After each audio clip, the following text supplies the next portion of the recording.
Bismillahirrahmanirrahim. Assalamualaikum warahmatullahi wabarakatuh. Kita akan mencoba meneruskan bahasan kita. Setelah di pertemuan yang lalu kita mengkaji ragam nama dalam ilmu tauhid, dan kita dapati beragam nama istilah namun menunjuk pada substansi yang serupa dengan penekanan atau dilalah yang berbeda. Ini menunjukkan keutamaan dan keistimewaan tentang ilmu yang kita kaji ini. Baik disebut dengan ilmu tauhid. Jadi kalau Anda, kita, saya mendengar tentang nama ilmu tauhid, itu tiada lain menunjuk kepada akidah, tiada lain menunjuk pada iman. Namun penekanannya ditujukan kepada pemahaman untuk mengarahkan seluruh aktivitas kita tertuju pada Allah yang Maha Esa, Allah yang Ahad. Jadi kalau disebutkan ilmu tauhid, ya kita langsung menangkap itu dengan mengoreksi, mengintrospeksi segala hal yang terkait dengan aktivitas kita. Sudahkah seluruhnya tertuju, ya dikerjakan untuk mendapatkan ridha Allah Subhanahu wa taala yang Ahad? Ya, sudahkah dalam gambaran cepatnya semua pekerjaan kita itu sudah bernilai ikhlas di hadapan Allah? Karena Ahad itu kan terletak di surah Al-Ikhlas. Qul huwallahu ahad, mengerjakan segala sesuatu tertuju kepada yang Ahad disebut dengan tauhid. Ya. Nah, kita ini muwahhid, jamaknya muwahhidin. Orang-orang yang berusaha menjadikan segala hal tertuju untuk mendapatkan ridha Allah yang satu. Tuhannya Maha Satu, Maha Esa, Ahad, dan semua kegiatannya ditujukan untuk mendekatkan diri kepada Allah dan mendapatkan ridha-Nya. Semua aktivitas yang ditujukan kepada Allah Subhanahu wa taala untuk mendapatkan ridha-Nya, itu yang disebut dengan ibadah, dan itulah fitrah kehidupan kita. Wa ma khalaqatul jinna wal insa illa liya'budun. Dan tidaklah, kata Allah, aku ciptakan jin dan manusia kecuali untuk menjadikan seluruh aktivitasnya untuk beribadah. Ibadah kepada Allah Subhanahu wa taala. Dan cara beribadah itu seperti tadi yang disampaikan di Quran surah 51 ayat 56, cara mengerjakan yang terbaiknya ditafsir kemudian di Quran surah 98 Al-Bayyinah di ayat yang kelima. Wa ma umiru illa liya'budullaha mukhlishina lahuddin. Dan tidaklah mereka diperintahkan kecuali untuk menjadikan seluruh aktivitas mereka ya sebagai ibadah kepada Allah dan berusaha untuk ikhlas mengerjakannya. Sedangkan ikhlas menanggalkan segala hal, motivasi dan sebagainya, ditanggalkan seluruhnya dan menunjukkan hanya kepada yang satu saja, Ahad. Karena itulah ketika diturunkan surah Al-Ikhlas, ya, maka firman pertamanya, ayat pertama, Qul huwallahu ahad. Jika kita mampu mengerjakan semua itu, maka muncullah apa yang disebut dengan ihsan. Ihsan ini yang disebut oleh Rasulullah SAW dalam keterangan beliau, dan nanti dicantumkan oleh Al-Imam Muslim dalam kitab beliau, ya di Sahih Muslim di nomor hadis yang ke-8, an ta'budallaha ka'annaka tarahu fa illam takun tarahu fa innahu yarak. Engkau menjadikan, nah kalau ini sudah personal nih, ya jadi Nabi merinci secara personal. Tadi kan masih mencakup keseluruhan, ya Allah mengkhitab, memberikan sebuah pesan penting, gitu kan.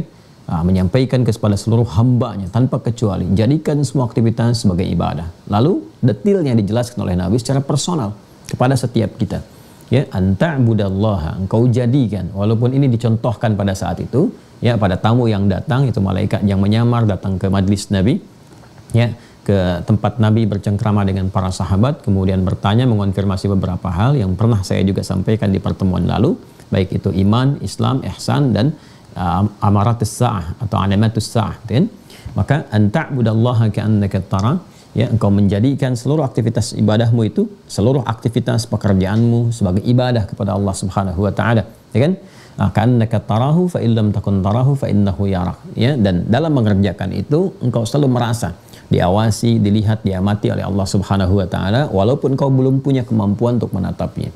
Nah, ini jadi sifatnya ihsan. Orangnya nanti disebut dengan muhsin, jamaknya muhsinin. Kalau kita bisa pertahankan di satu sisi saja, dari satu nama ini saja, ilmu tauhid. Ya, tadi sudah ya, saya gambarkan kemana jalurnya gitu. Nah, ini kan dari nama ilmu tauhid. Kalau kita bisa pertahankan ini saja menjadi muhsinin dalam kesempatan berkehidupan di dunia, nanti terjemahannya banyak. Bisa dalam konteks ibadah ritual, misal sholat, kan? Istighfar, okay? Mau yang sholatnya fardu sampai sholatnya sunnah, itu pahalanya tinggi sekali. Orang yang bisa membawa keikhlasan dalam aktivitas ibadah ritualnya secara spiritual, itu setidaknya disifati oleh Allah dengan orang-orang yang nanti ditempatkan di taman surga. Ya, dia mampu membangkitkan jiwa takwanya, kan keimanan itu ada jiwa takwa, kan? Takwa itu ada dalam nafas, ya, dalam dirinya, di nuatnya itu. Maka nanti turun Quran surah ke-51 Adz-Dzariyat di ayat ke-15. Ya, sampai dengan ayat 23 lah kalau kita mau agak sedikit ke bawah. Innal muttaqina fi jannati wa 'uyun. Sungguh orang-orang takwa itu kan nanti akan ditempatkan di taman-taman surga. Akhidhina ma atahum rabbuhum innahum kanu qabla dzalika muhsinin. Mereka akan mendapatkan segala kemuliaan, kenikmatan yang telah dijanjikan oleh Allah Subhanahu wa taala, Rabb mereka. Dan sungguh ya mereka itu saat di dunia adalah orang-orang yang ihsan. Innahum kanu qabla dzalika muhsinin. Muhsin. Apa sifat mereka? Kanu qalila minal laili ma yahja'un wa bil ashari hum yastaghfirun. Mereka itu orang-orang yang sedikit tidurnya.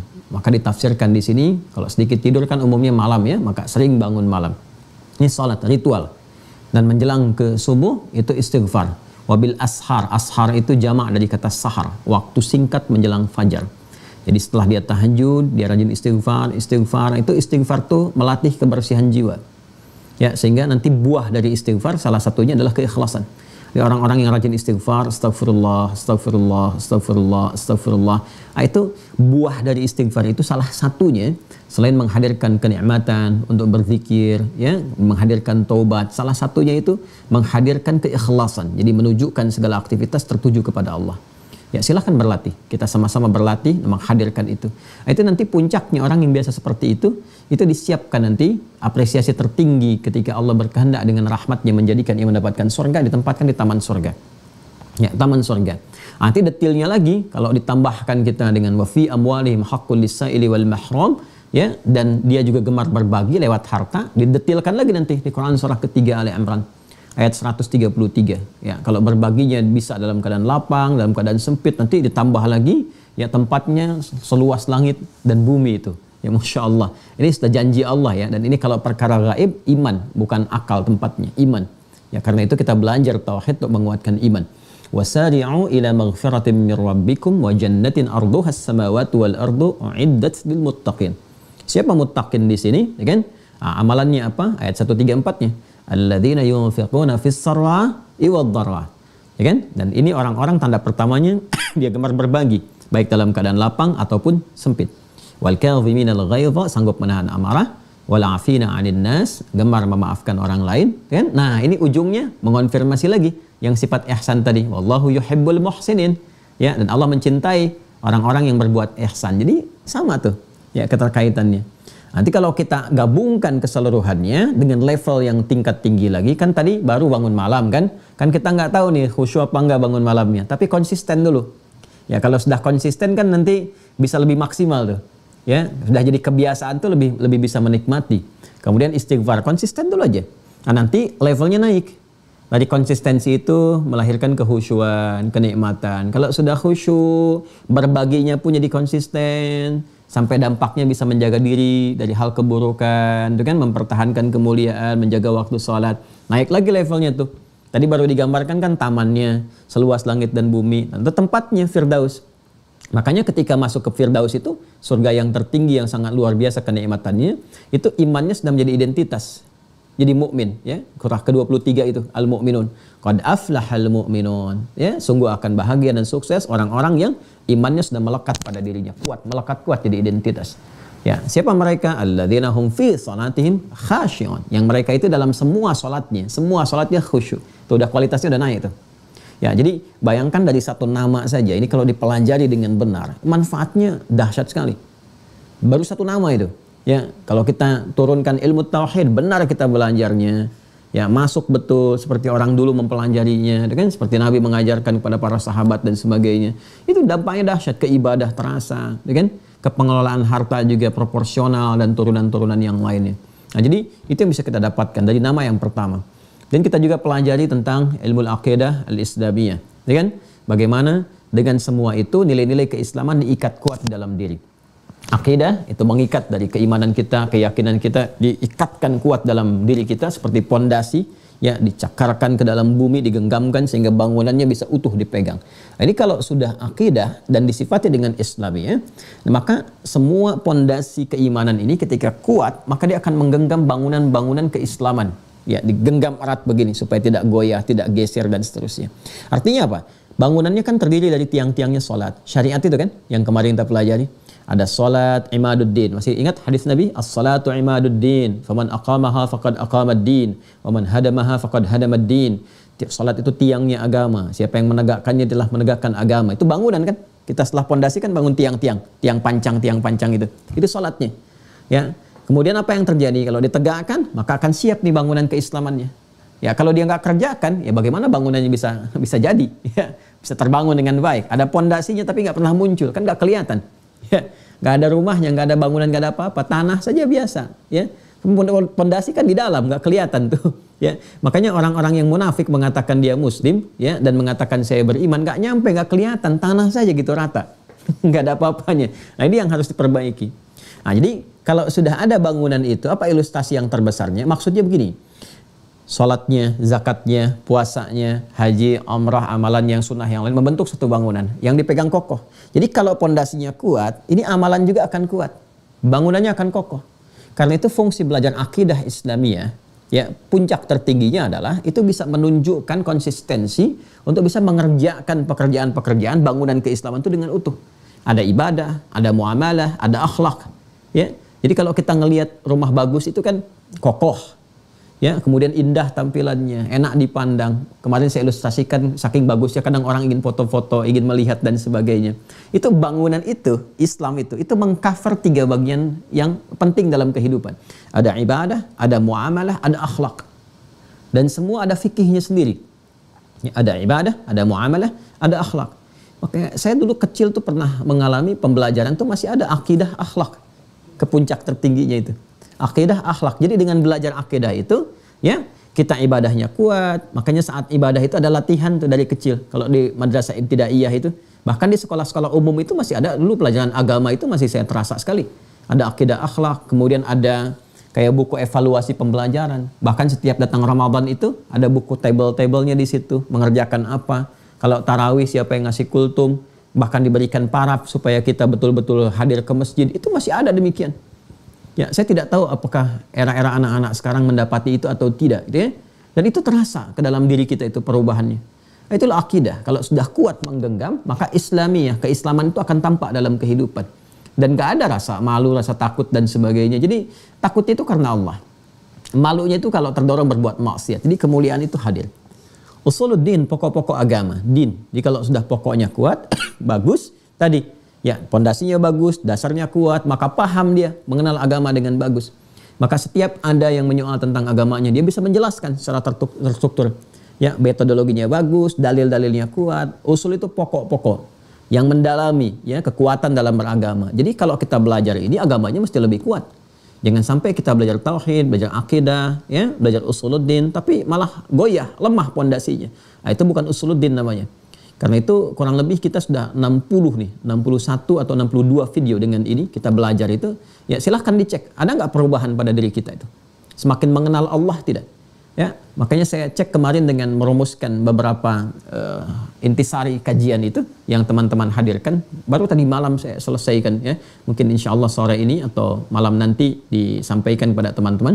Itu Masya Allah, ya. Dan saya sangat bersyukur Masya Allah teman-teman sudah bisa membuat bagan, merumuskan, ya, dengan segala ragamnya gitu. Luar biasa. Ada yang paling kreatif itu supaya nggak susah dibikin langsung thumbnail videonya. jadi bukan apa namanya tema-tema pembelajaran dan dalil, ini thumbnail videonya. Ya, jadi materi pertama disebutkan flyer video, kedua flyer taklim sampai ujungnya, gitu ya.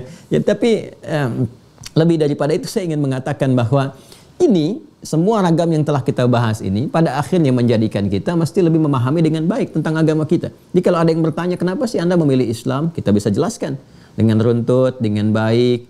Ya, kalau ingin dari persepsi internal di keislaman kita, jelaskan dari Al-Qur'annya, jelaskan di hadisnya. Kalau ingin bisa nanti dikomparasikan dengan struktur logika, misalnya jelaskan secara logika.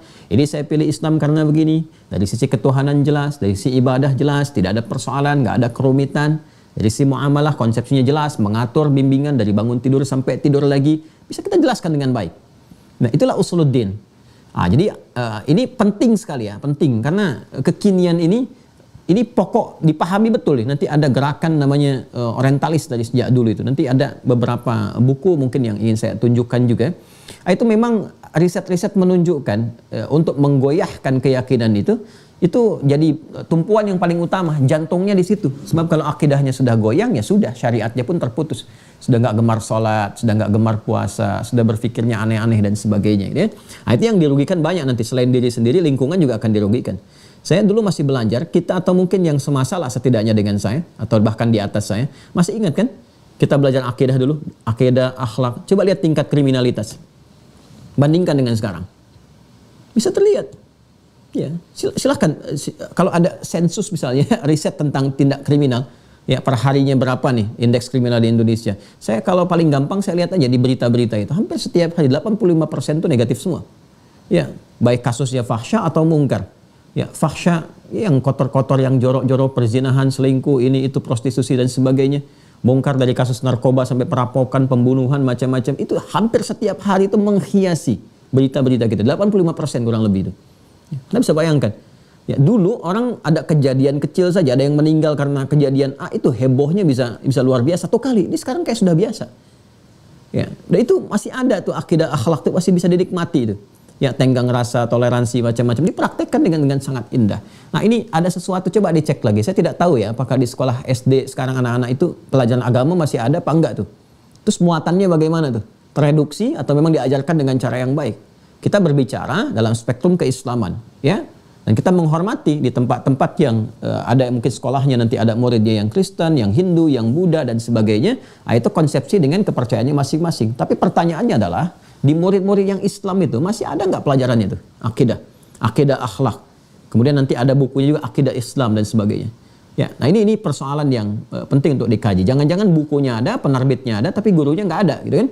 Ini juga dicek ini. Ya, terus kualifikasi gurunya bagaimana tuh? Ya, sertifikasinya apakah sertifikasi yang memang keislaman atau sertifikasi yang pada standar-standar umum? Nah, ini juga penting untuk dilihat. Nah, jadi ini gambarannya kenapa disebutkan, kalau disebutkan akidah Islam berarti harus kuat. Kalau disebutkan usuluddin mampu menjelaskan. Jelas ya? Jadi kalau usuluddin nih kita harus mampu menjelaskan. Jangan sampai kita belajar nggak bisa kita jelaskan pada orang lain. Minimal ketika ditanya. Ya, atau untuk menguatkan kepada anak-anak. Anak-anak kecil kan pasti akan bertanya tuh. Ya.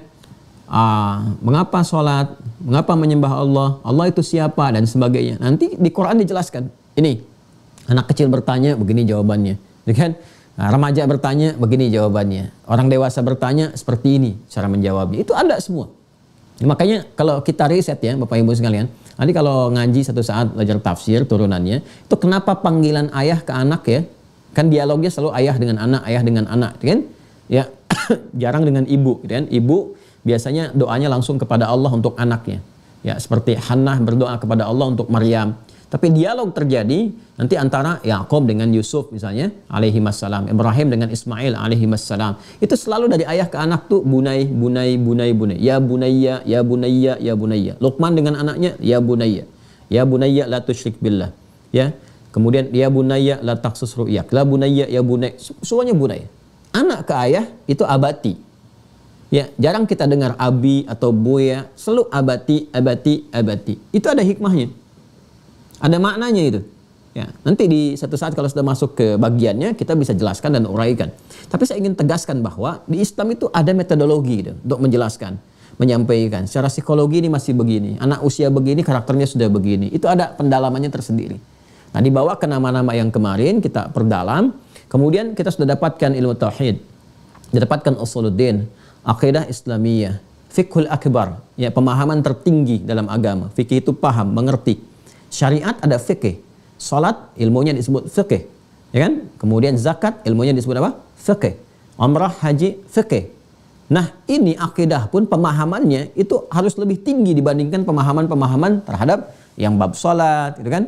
Bab zakat, bab haji, sholat saja kita diminta untuk paham bacaan dan gerakannya ya supaya bisa mendapatkan kekhusyuan. Bagaimana kita bisa sholat kalau nggak ngerti yang dibaca dan dilakukan, ya kan? Itu ada fikihnya sendiri untuk memahamkan kepada kita supaya khusyuk, supaya feedbacknya dapat, implementasinya bisa diterjemahkan dalam kehidupan kita. Maka apalagi dengan pondasi ya yang pokoknya itu. Maka lebih tinggi lagi. Makanya Al-Imam Abu Hanifah menyebutnya dengan al-fiqhul akbar. Betul-betul harus paham. Makanya sabar nih ya. Seperti Anda kalau di kampus itu belajar sabar, di SD sabar sampai ke ujian. Kalau perlu kita terus telahi, ditelateni satu-satu sampai ketemu tuh. Ini kenapa begini, kenapa begitu, kenapa kesini, kenapa begini, dalilnya apa, ininya apa. Sampai kita mengerti betul. Baik. Untuk diri kita. Kalau awam tuh cukup selesai. Syahadu an la ilaha illallah, salat, kerjakan, selesai. Ya, tapi bagi kita yang ingin mencoba untuk memahami dengan baik, gitu kan, mewariskan kembali, meneruskan kemudian jadi jariyah, itu akan lebih bagus pembelajaran seperti itu. Apalagi anak-anak yang belajar di kampus-kampus dengan jurusan yang spesifik, ya dengan namanya. Kemudian ilmu nadhru wal istidlal, ya ilmu nadhri wal istidlal. Bagaimana tentang meriset, menghadirkan dalil dan turunan-turunan yang lainnya yang terkemas nanti dengan pembelajaran yang telah kita hadirkan di kesempatan yang lampau. Nah, semua ini ketika kesan namanya beragam, kan? Diksi dan dilalahnya, penunjuknya, menunjuk kepada hal-hal yang sifatnya saling menyempurnakan, ini menunjukkan betapa pentingnya ilmu ini. Ya, betapa pentingnya. Karena itu saya ingin sedikit lengkapi dulu bacaan yang kemarin kita sempat bacakan sebagiannya. Saya ingin sedikit saja sampaikan tentang pendalilan. Ya, jadi apa yang saya sampaikan kemarin argumentasinya ini hujjahnya ini. Ya, supaya Anda mengerti kalau saya menyampaikan sesuatu, ini ada dasar dari kitabnya gitu. Jadi bukan sebatas pemikiran pribadi atau begini begitu, tidak. Kadang-kadang saya sampaikan, ya. Kemudian kalau kita baca kitab, ya isinya kita ketemu juga. Ya, kita teruskan paragraf keduanya, saya baca cepat. Kemudian setelah itu nanti kita hadirkan lompatan-lompatan untuk menguatkan itu semua dari era kenabian, ya Nabi Muhammad SAW. Nah, itu bagian terakhir nanti sebelum kita pindah kepada fase setelah wafatnya Nabi SAW, menjaganya bagaimana, terus ke masa dialektika. Dan selesai di situ. Bismillahirrahmanirrahim. Qala al-muallifani rahimahumullah. Ya, penulis buku ini ada dua orang. Ya, penulis diktat ini ada dua orang, teman-teman sekalian. Ya, Ustaz Dr. Abdul Hamid Al-Izz Al-Arab dan Ustaz Ali Ismail Al-Jeddah. Ya. Dua-duanya adalah dosen masyayikh di Al-Azhar. Bismillahirrahmanirrahim. Hadhil asma wa in ikhtalafat alfadhuha wa tabayanat fa innaha muttafaqatul ma'ani. Dan nama-nama yang dimaksudkan yang kemarin kita tuliskan itu, ya ada ilmu tauhid, ilmu aqidah Islamiyah, usuluddin, fiqhul akbar dan turunan yang lainnya, ya kan, ilmu nadhar wal istidlal. Itu walaupun namanya terlihat berbeda-beda tapi menunjuk kepada satu substansi. Seperti yang saya sampaikan. Ya. Tapi dilalahnya itu penekanannya, ya penunjukan penekanannya itu berbeda-beda, namun maknanya satu, menunjuk pada satu keilmuan yang serupa. Ya, hanya tadi kalau disebutkan akidah Islamiyah berarti ikatannya harus kuat. Ya, tauhid menunjukkan semua perbuatan terarah pada satu, ya Tuhan, satu yang dipertuhankan yang Maha Esa, ya, dan seterusnya seperti yang pernah saya sampaikan. Wa in kana al-ismul lafdhi bidzatihi yushiru ila qadhiyatin bi'ainiha hiya al-asas fi at-tasmiyati fadhalika li syuhratiha min qibal al-musamma wa syuhrah takhtalifu min alimin ila alim wa min makanin ila makan wa min zamanin ila zaman. Dan walaupun kita melihat lafaznya, ya kan, menunjuk kepada satu penekanan, ya, dengan sendirinya, ya kan? Yang tadi saya sampaikan, ini kalau diterjemahkan tekstual kedengarannya lebih rumit, gitu kan? Hiyal asas fit tasmiyati, ini adalah dasar yang menunjukkan petunjuk pokok pada makna penamaannya. Tadi seperti yang saya sampaikan sebelumnya. Maksudnya apa? Walaupun ini maknanya beragam, tapi menunjuk pada makna yang serupa tentang bagaimana menguatkan keyakinan, tapi keragaman makna ini menunjukkan penekanan pada setiap namanya. Ya, penekanan pada setiap namanya. Seperti apa yang tadi saya sampaikan. Kalau akidah Islamiyah ke sini, ya kan? Kalau tauhid ke sini, dan nama-nama ini menariknya nih, ya, menariknya. Dia muncul dari masa ke masa sesuai dengan orang yang merisetnya, mendalaminya. Ya, jadi di masanya, misalnya istilah ini lahir nih di masa sahabat misalnya dikenal dengan ilmu A. Ya, di masa naik ke tabi'in dikenal lagi ketika diriset, oh ini maknanya ke sini juga, ada penguatan sisi ini, dikenal dengan ilmu B. Ya, makanya di satu era dikenal dengan ilmu tauhid, di era lain dikenal dengan ilmu akidah Islamiyah, di era lain dikenal dengan fiqhul akbar dan seterusnya. Kenapa? Karena setiap ulama yang mengkaji itu menemukan manfaat-manfaat pembelajaran dari akidah ini. Jadi kalau kita mempelajari simpul iman ini, manfaatnya kurang lebih didapatkan beberapa manfaat yang secara pokok yang terangkum dalam nama-namanya. Jadi kalau Anda belajar ilmu ini, Anda bisa menjadikan semua kegiatan tertuju kepada Allah, maka disebut dengan ilmu tauhid. Kalau Anda belajar ini, maka kekuatan iman Anda terikat kuat dalam jiwa, maka disebut dengan ilmu akidah. Kalau Anda belajar ini, pemahaman pokok agama Anda menjadi kuat, levelnya tinggi, maka disebut dengan al-fiqhul akbar. Setiap kajian di setiap masa itu menemukan manfaat ini. Dan puncaknya ternyata menunjuk pada kesempurnaan fitrah. Ya, pada akhirnya fitrah kita akan terbimbing dengan pembelajaran dari nama-nama semua, nama yang melekat di sini. Jadi karena itu muallifani di sini menyebutkan ila makan min makanin ila makan, min zamanin ila zaman, dari waktu ke waktu, masa ke masa. Kalau ada nama baru yang dilekatkan kepada ilmu ini, yang dikaji ini, ya boleh jadi nanti ada akan muncul lagi penamaan, misalnya namanya adalah esensi agama, misalkan Nuwatuddin, tetap aja pada akhirnya akan kembali kepada satu makna yang serupa, tapi menunjuk pada keragaman makna dan kesempurnaannya. Wa kathratu hadhil asma tadullu ala makanati hadzal ilm, ya, dan ragam nama ini, banyaknya nama yang melekat kepada ilmu ini, tadullu ala makanati hadzal ilmi, ya, ini menunjukkan pada tingginya, ya, kedudukan ilmu ini, wa manzilatihi. فما وقعت على علم حتى الآن سمي بهذه الأسماء المتعددة إلا هذا العلم. Ya, dan tidak didapati sampai detik ini.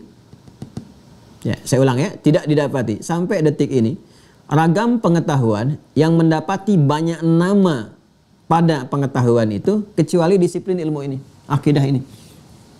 Ya, selaraskan dengan yang saya sampaikan kemarin. Saya sampaikan kepada Anda dengan bahasa yang lebih sederhana kan kemarin. Ya, kalau namanya banyak, ini menunjukkan bahwa ilmu itu istimewa. Seperti kalau orang banyak disifati dengan kebaikan, orang itu istimewa, orang itu baik. Ya, dan saya juga sampaikan di pertemuan yang lalu, di disiplin ilmu yang lain, khususnya syariat, itu namanya satu-satu saja. Jarang ada yang dua bahkan lebih. Sekarang sholat, ilmunya apa? Fikih, fikih sholat. Ya, kita belum pernah mendengar misalnya fikih apalagi selain nama sholat itu. Satu saja, fikih sholat. Nanti di dalamnya dibahas tentang cara dari mulai wudhu sampai dengan salam, ya, cara bagaimana menghadap kiblat, cara kemudian ruku, sujud dan sebagainya sampai dengan salam. Fikihnya ya fikih sholat. Ya, mau apapun gambarannya, mau turunan-turunannya tetap kalau masuk ke sunnah dijelaskan nanti babnya tahajud. Jadi bab di situ. Nggak pernah ada fikihnya fikih tahajud, subbabnya aja bab tahajud. Ya, pembahasan tentang ini babut taharah, dari babut taharah, bab tentang bersuci, kemudian masuk ke wudhu dan seterusnya fikih sholat. Zakat ya zakat, fikih zakat, kan? Ya, walaupun zakat punya nama lain an-numu, ya, an-numu wa taharah, tapi kita nggak pernah dengar misalnya ini apa fikih numu, nggak ada. Fikihnya fikih zakat. Haji umrah, ya, kan kita belum pernah dengar fikih ritual Mekah misalnya, kan nggak ada. Ya, fikihnya fikih haji, fikih umrah, ya kan? Dan seterusnya. Itu satu itu aja. Tapi ilmu ini saking pentingnya, saking pokoknya dan punya kedudukan yang tinggi dan menentukan. Artinya kalau Anda haji tapi nggak beriman, ya nggak sah hajinya. Ya, nggak ada nilainya. Walaupun benar semua rukun syaratnya, ikutan sholat, benar semuanya dari awal sampai akhir. Ya, tapi nggak ada iman, ya nggak ada nilainya. Ya karena itu banyaknya nama yang melekat kepada nama ini menunjukkan bahwa kedudukannya tinggi. Ya, sangat penting gitu. Ya. Kemudian saking pentingnya tidak ada yang dilekatkan nama-nama yang banyak kecuali melekat kepada nama akidah ini. Wa ilmu tasawuf wa in ta'addadat asma'uhu fa innahu la yasilu ila adadi. Walaupun ada misalnya seperti ilmu tasawuf, ya namanya ada tazkiyatun nafas, kan? Tasawuf itu kan nama lainnya ada tazkiyatun nafas. Tazkiyatun nafas itu ya tasawuf juga. Ya, tasawuf sifatnya cara penyaringannya disebut tasfiyah. Orangnya disebut dengan sufi. Ya, apa itu sufi, apa tasawuf, apa tasfiyah? Yaitu menyaring sesuatu yang kotor sehingga yang muncul yang baik-baiknya. Itu tasfiyah. Jadi kalau Anda melihat ada al-ma'us safi, kalau beli air itu di Timur Tengah ada al-ma'us safi, maksudnya air itu telah difilter. Ya, dari kotoran-kotoran sehingga yang lahir yang bersihnya saja. Alatnya tasfiyah. Ya. Makanya nanti kalau melekat ya kepada benda atau zat baik hidup ataupun benda mati misalnya disebutnya safi. Safi. Ya, muannasnya safiyah. Ya. Jadi kalau ada yang namanya Ibu Sofia misalnya atau Sofi, artinya itu orang yang bisa selalu memfilter hal-hal buruk yang mungkin ada pada dirinya sehingga yang keluar selalu yang baik-baik. Ya. Makanya Sofia itu nggak boleh marah tuh. Kalau ada namanya Sofia nggak boleh cemberut, nggak boleh berlaku yang jelek-jelek. Sofia itu dia bisa memfilter segalanya itu disaring dulu sehingga lahirnya semua yang baik-baik, nggak berkata kotor. Itu Sofia namanya. Ya, untuk laki-lakinya Sufi. Jadi sufi itu nggak aneh-aneh sebetulnya, ya bukan pergi ke gunung atau ke gua dan sebagainya, tidak. Ya maka latihannya lewat syariat, jalannya, tariqahnya, Ya, tarekah itu tarekah, jalan. Ya. Suluk itu jalan, salik jalan. Ya, itu jalannya lewat apa? Lewat syariat. Puncak tertinggi lewat ibadah. Makanya ibadah itu kan membersihkan diri kita. Salat membersihkan dari fahsya dan mungkar. Inna salata tanha 'anil fahsya wal mungkar. Filternya lewat apa? Lewat salat, lewat syariat. Jadi puncak tertinggi dari situ keluarlah syariat. Ya, dari syariat itu nanti muncul apa? Muncul ma'rifat. Ma'rifat kenal diri sendiri, kemudian ma'rifatullah. Maka muncullah apa yang disebut dengan turunan dari jim, ha, dan kha. Ya, dari mulai kha-nya tahalli, ya, menyingkirkan yang jelek-jeleknya. Kemudian tahalli, menghiasi dengan yang baik-baiknya. Tajalli, maka nampak keagungan dalam nilai ibadah itu, dalam nilai keagamaan itu. Nah, nanti kalau masuk babnya, dikaji, nanti kita akan turunkan. Bisa diturunkan itu. Tapi puncaknya apa? Puncaknya ya amalan, ya syariat. Ya, salat yang baik, zikir yang baik, kemudian ngaji yang baik. Nah, itulah cara menyaring kita dari yang kotor-kotor supaya yang baik-baiknya itu muncul. Ya, nanti kalau kita sudah mendapatkan tempatnya, keadaannya disebut sofa namanya. Ya, makanya kan ketika sa'i itu dimulai dari sofa kan? Sofa itu maksudnya apa kalau ingin memulai sesuatu? Sa'i itu usaha yang sungguh-sungguh, yang serius. Kenapa bukitnya disebut dengan sofa? Karena Sayyidah Hajar ketika akan mencari air untuk anaknya, Sayyidina Ismail alaihissalam, itu beliau itu berprasangka baik dulu. Ya, menafikan segala yang kotor-kotor, disaring. Berprasangka baik kepada Allah. Nggak mungkin Allah menetapkan di sini kecuali ada kebaikan. Nggak mungkin suami saya diberikan tugas untuk menempatkan kami di sini. Lalu setelah itu kembali lagi ya ke Kanaan, ke Palestina, kecuali pasti ada kebaikan. Allah sudah atur ini. Allah sudah siapkan. Nah, itu tasfiyah.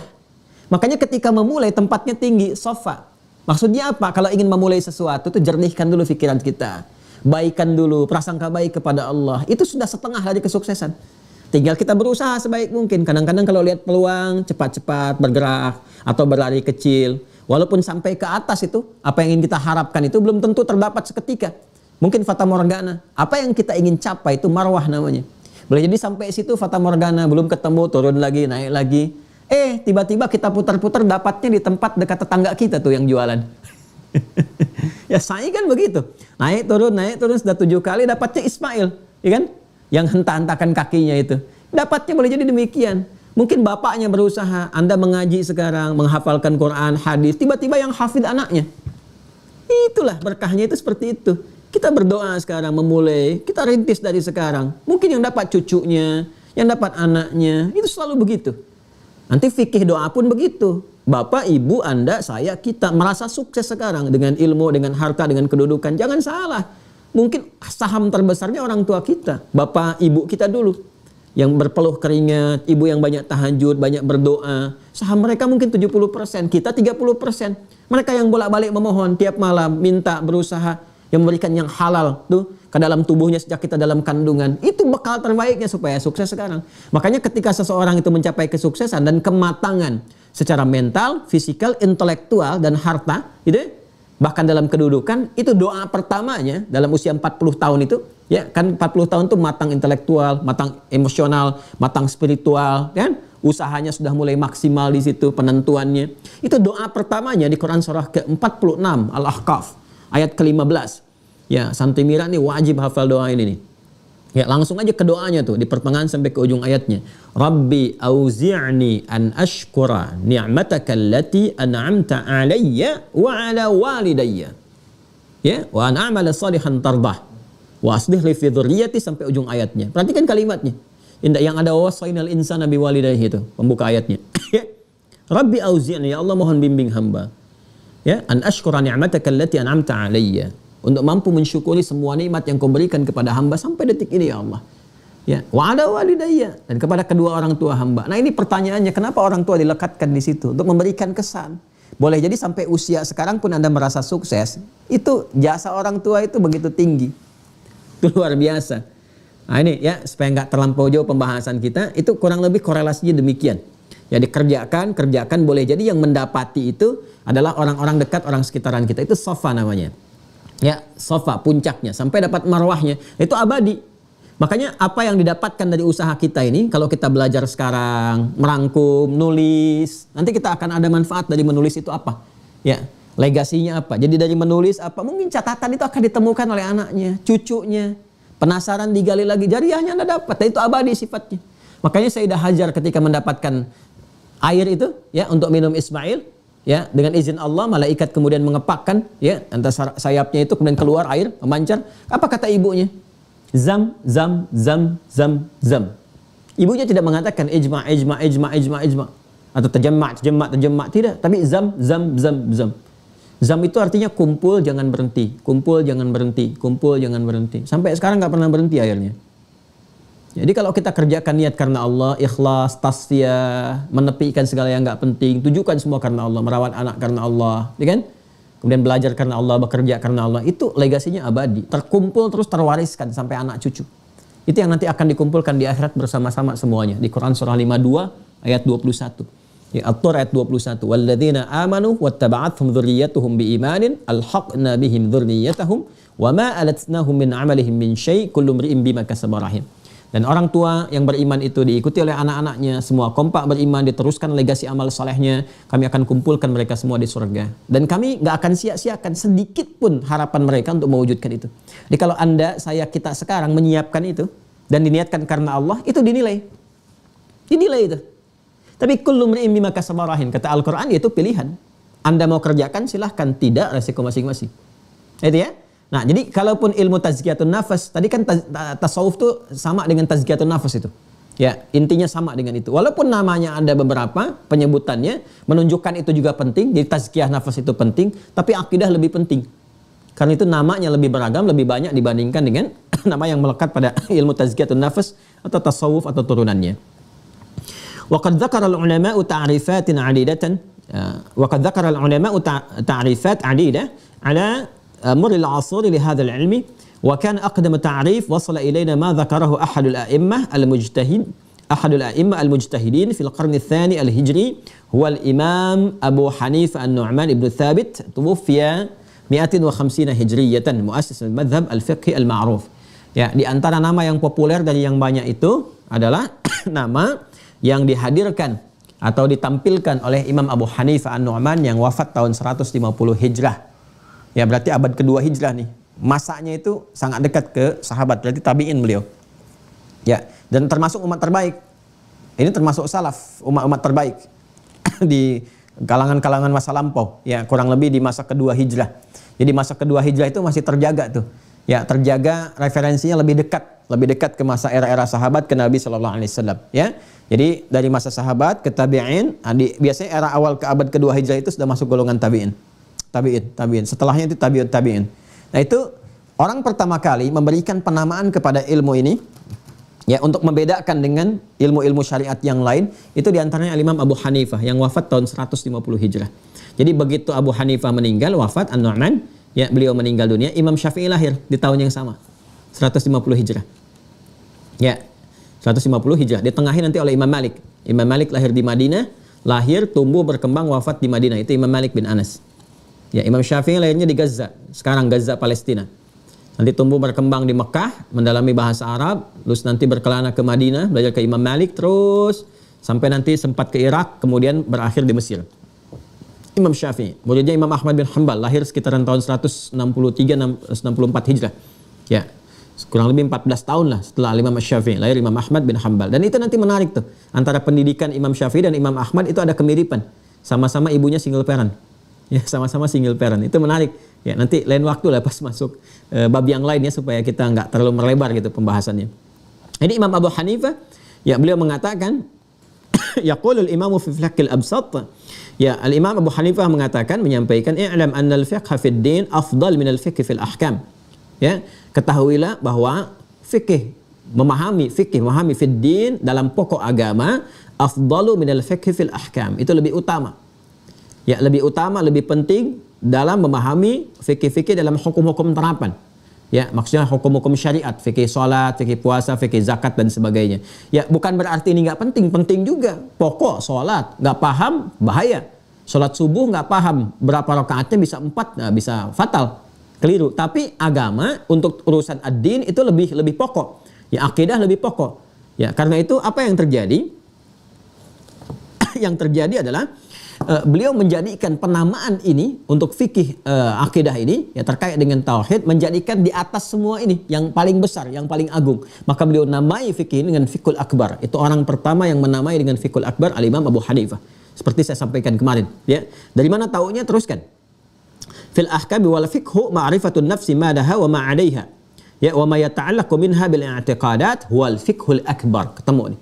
Sedangkan fikih pada dasarnya adalah ma'rifatun nafsi, mengenal diri kita, ma laha wa ma 'alaiha. Apa yang boleh dikerjakan, apa yang enggak boleh. Jadi fikih itu sederhananya kenal diri kita, kenalin diri kita. Apa yang boleh kita lakukan, apa yang enggak boleh kita kerjakan. Kalau kaitan dengan ibadah, nanti syariat. Dalam sholat, apa yang boleh dikerjakan, apa yang nggak boleh, fikih ranahnya. Makanya nanti kita ditunjukkan, ya, diberikan pengetahuan dalam sholat ini, kerjakan seperti ini, dalilnya ini, petunjuknya begini, maknanya begini, hikmahnya begini, hasilnya seperti ini. Nggak boleh mengerjakan sholat saat nggak boleh mengerjakan seperti ini dalam sholat. Dia nggak boleh dikerjakan, ini nggak boleh dilakukan. Kapan sholat dilakukan, waktunya kapan dan sebagainya. Jadi apa yang boleh dikerjakan, apa yang tidak boleh itu ranahnya fikih. Sedangkan hal yang terkait dengan jiwa kita yang paling dalam, terkait dengan keyakinan, apa yang boleh dilakukan oleh hati kita, oleh jiwa kita, apa yang nggak boleh. Nggak boleh ria, nggak boleh hasad, kan? Nggak boleh dengki, nggak boleh syirik, nggak boleh macam-macam. Yang bolehnya ikhlas, yang bolehnya taat dan sebagainya. Itu ilmunya kata beliau disebut dengan al-fiqhul akbar. Ya, al-fiqhul akbar, pemahaman yang tertinggi, yang paling besar. Sudah, fahada ta'rif fihi raf'un limakanati hadzal ilmi wa tafdilun lahu 'ala al-fiqhi kama annahu yumayyizu bainal ilmaini bina'an 'ala ikhtilafi tabi'atil ahkam asy-syar'iyyah allati hiya majal al-bahth, ya, fi kullin minhuma. Maka penamaan dengan fikih akbar ini memberikan kesan bahwa ya, kedudukan ilmu ini begitu tinggi, begitu penting dibandingkan dengan ilmu-ilmu yang lainnya, sekalipun yang lain pun penting, tapi ini menunjukkan satu esensi yang melebihi keutamaan ilmu-ilmu yang lainnya. Nah, saya bacakan sampai sini ingin menunjukkan dua hal. Ya, sebetulnya nggak saya bacakan pun selesai kemarin karena sudah tuntas saya sampaikan. Yang pertama saya ingin tekankan bahwa apa yang kita pelajari itu ada sumbernya. Ya, jadi kalau saya menyampaikan sesuatu, itu metodologi yang saya sampaikan untuk memudahkan. Ya, gambarannya begini untuk memudahkan dengan simple supaya mudah dipahami, jelas, dasarnya ada. Jadi kalau kita ingin rujuk kemana kitabnya, kita akan temukan gambarannya. Jelas ya? Nah, supaya nanti Anda punya kemantapan dalam belajar bahwa kita punya argumentasi. Jadi kalau nanti ada yang bertanya pun tunjukkan kitab, nah Anda tinggal kasih kitabnya. Ya, baik. Ini gambaran yang pertama. Yang kedua, saya ingin tunjukkan bahwa apa yang kita pelajari itu ulama-ulama dulu tuh begitu concern mengkaji itu. Jadi kalau ulama-ulama dulu yang soleh-soleh, yang amalnya banyak, yang baik-baik, mereka begitu serius mempelajari itu, sampai meriset, sampai menemukan nama, ya, sampai kemudian meneruskan kepada orang setelahnya. Maka siapa kita yang kemudian mengabaikan itu semua? Kita tinggal mengakses saja gitu, meneruskannya. Tapi keseriusannya tidak boleh kemudian kita berkurang. Ya, minimal kita dekati bagaimana kesungguhan-kesungguhan mereka. Karena kalau kesungguhan orang-orang dulu itu memang nggak mudah. Ya, nggak mudah melakukannya. Mereka walaupun pejabat ataupun hartawan itu masih sempat Pak, Bu, sholat tahajud itu sampai khatam Quran. Imam An-Nawawi itu punya kitab At-Tibyan fi Adab Hamalatil Quran. Bagaimana beliau menunjukkan di situ, ya, Utsman bin Affan, Abdurrahman bin Auf radhiyallahu taala anhuma, termasuk Tamim Ad-Dari radhiyallahu taala anhu. Itu kan orang kaya-kaya itu. Hartanya banyak, bisnisnya sibuk, tapi kalau malam masih sempat tahajud sampai khatam Al-Qur'an. Al-Imam Asy-Syafi'i misalnya sibuk luar biasa, ngajar sana sini, waktunya habis untuk mengajar, faqih luar biasa, tapi masih sempat tilawah Quran, setiap hari sekali khatam. Setiap hari, Ramadan 2 kali siang dan malam. Ini bisa dibayangkan bagaimana kesungguhannya itu untuk bermujahadah, bertaqarrub ila Allah Subhanahu wa ta'ala. Jadi saya ingin gambarkan kenapa saya mulai dengan ini sebelum saya terangkan tentang pokok-pokok surah yang memberikan kekuatan pada jiwa kita di Fatrah Makkiyah. Ya, saya hadirkan dulu ini untuk memberikan kesan kesungguhan kita dalam belajar. Jadi jangan sampai saya aja serius menyampaikan bahwa kitab-kitab dan sebagainya, nah, maka andanya misalnya nggak fokus dalam menyimaknya, sayang. Ya, sayang. Jadi takutnya nanti lompat-lompat pemahaman, dari situ tidak sempurna nanti pengamalan yang dikerjakan. Tapi kalau nanti ada kesibukan dan sebagainya, nanti kita tampilkan dalam rekaman di Mira, Anda bisa kaji kembali dari awal sampai ke ujungnya. Kalau sudah paham ini, sekarang pertanyaan besarnya. Dari semua nama yang melekat itu, yang bisa mengikat jiwa, memberikan cahaya, pedoman, kekuatan untuk beramal dan sebagainya, apa bimbingan langsung Al-Qur'annya? Ya, di fatrah atau di masa-masa pendidikan akidah itu. Ayat-ayat apa sih yang turun sehingga membentuk kualitas seperti Bilal bin Rabah yang dicambuk berkali-kali tetap ahad, ahad, ahad. Membentuk karakteristik seorang pebisnis yang ulung seperti Abdurrahman bin Auf yang mohon maaf sekali, dirampas semua harta-hartanya. Dari status paling kaya, dirampas jadi paling fakir. Untuk mempertahankan la ilaha illallah. Ya, jadi bukan dibalik. Dikasih biskuit, ya, kemudian yang terjadi hilang la ilaha illallahnya. Dikasih sembako, hilang la ilaha illallah. Ya, dikasih sarung mie instan, hilang la ilaha illallah. Cuma dikatakan dengan janji-janji manis saja, aku mencintaimu dan sebagainya. Bahkan diambil kehormatan dirinya, hilang la ilaha illallah. Nggak begitu. Iman orang-orang dulu tuh, diambil harta, la ilaha illallah.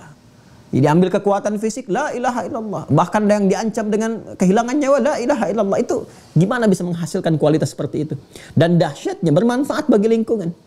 Hidupnya akur, harmoni, baik. Muncul orang-orang yang menghadirkan cahaya kebaikan sampai suasana tempat mereka tinggal. Itu disebutnya dengan suasana kota yang berperadaban, berkemajuan, penuh dengan cahaya. Sampai sekarang Al-Madinah Al-Munawwarah. Jadi kalau disebutkan Madinah, Al-Madinah Al-Munawwarah, itu bukan sekedar nama itu. Kita mesti belajar kok bisa jadi seperti ini gitu.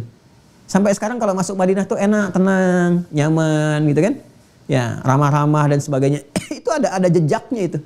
Ya, ada transformasinya dari jahiliyah jadi khair ummah. Nah, ini yang coba kita keluarkan pendidikannya itu. Nah, dari mana didapatkan bimbingan langsungnya? Nggak ada yang bisa merubah karakteristik manusia dengan sedahsyat itu dan diteruskan ke generasi setelahnya kecuali bimbingan wahyu dari pencipta yang sesungguhnya. Karena yang paling kenal tentang diri kita ya pencipta, Allah Subhanahu wa taala. Maka kita harus lacak ya pada keterangan-keterangan Allah, bimbingan-bimbingan firman-firman Allah yang disampaikan pada Rasulullah Sallallahu Alaihi Wasallam di fase penguatan akidah itu. Ya.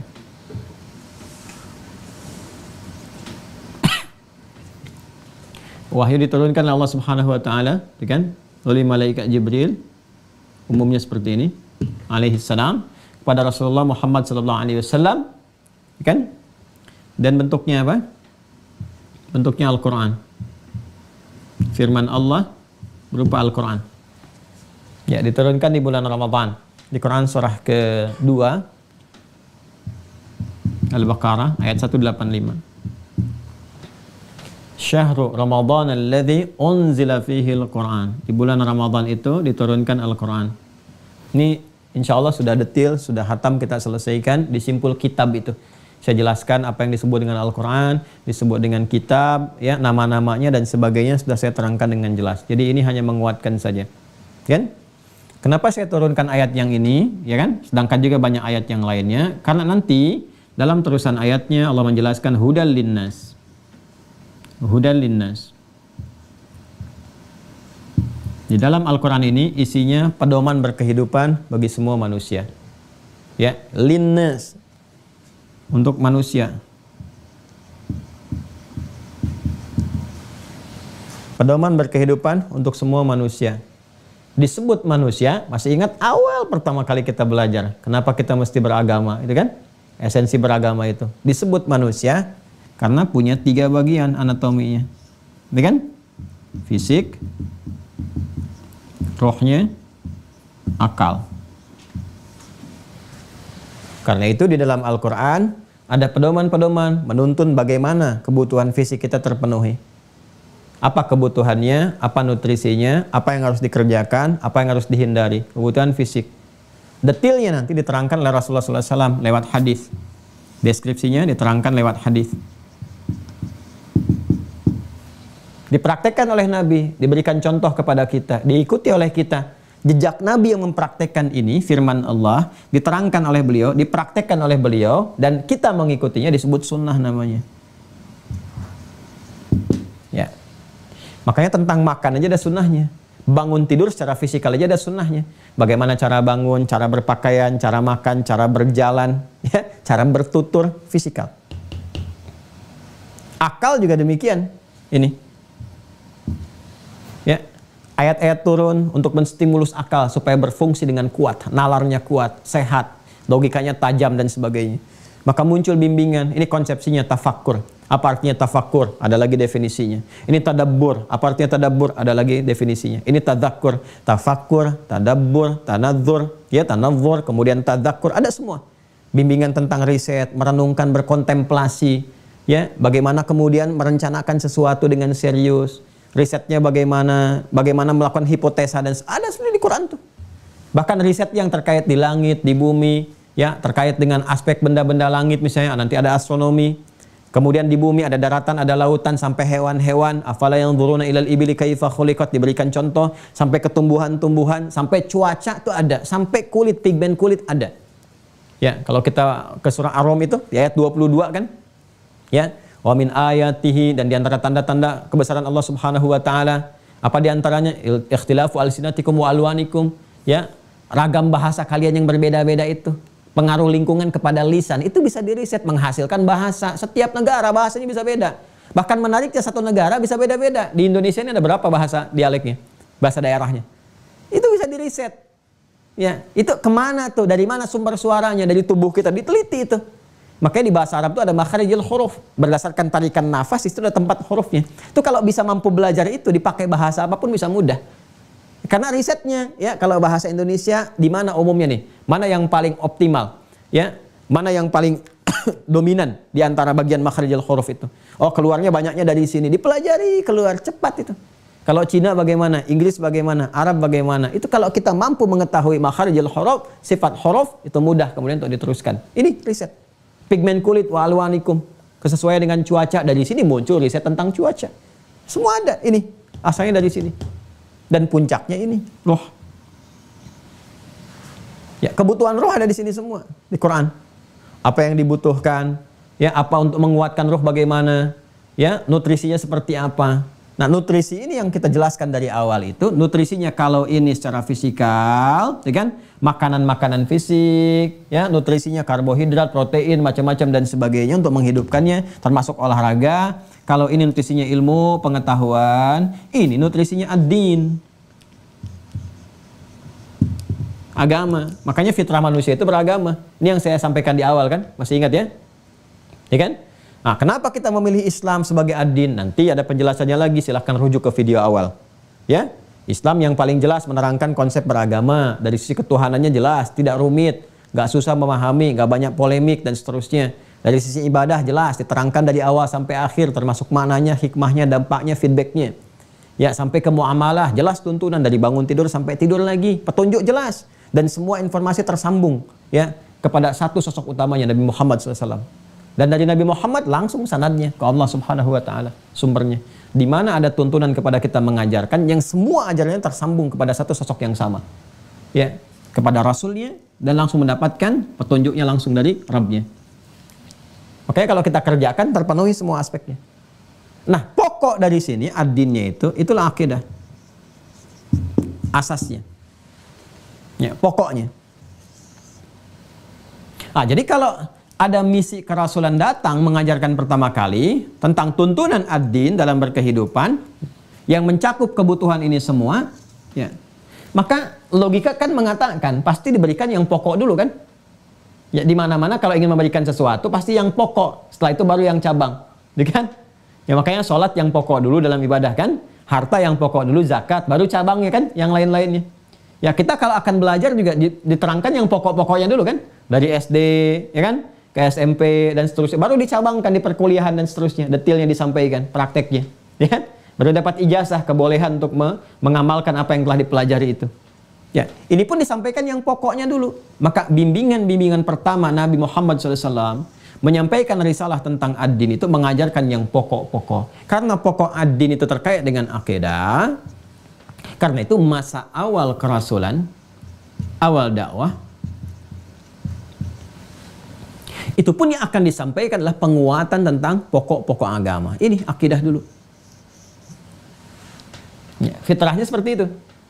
Nah, kapan Nabi menyampaikan awal mula risalah dakwah itu? Ketika diangkat jadi Rasul. Di mana diangkat jadi Nabi dan Rasul? Di Mekah. Fasenya masih Mekah. Ya.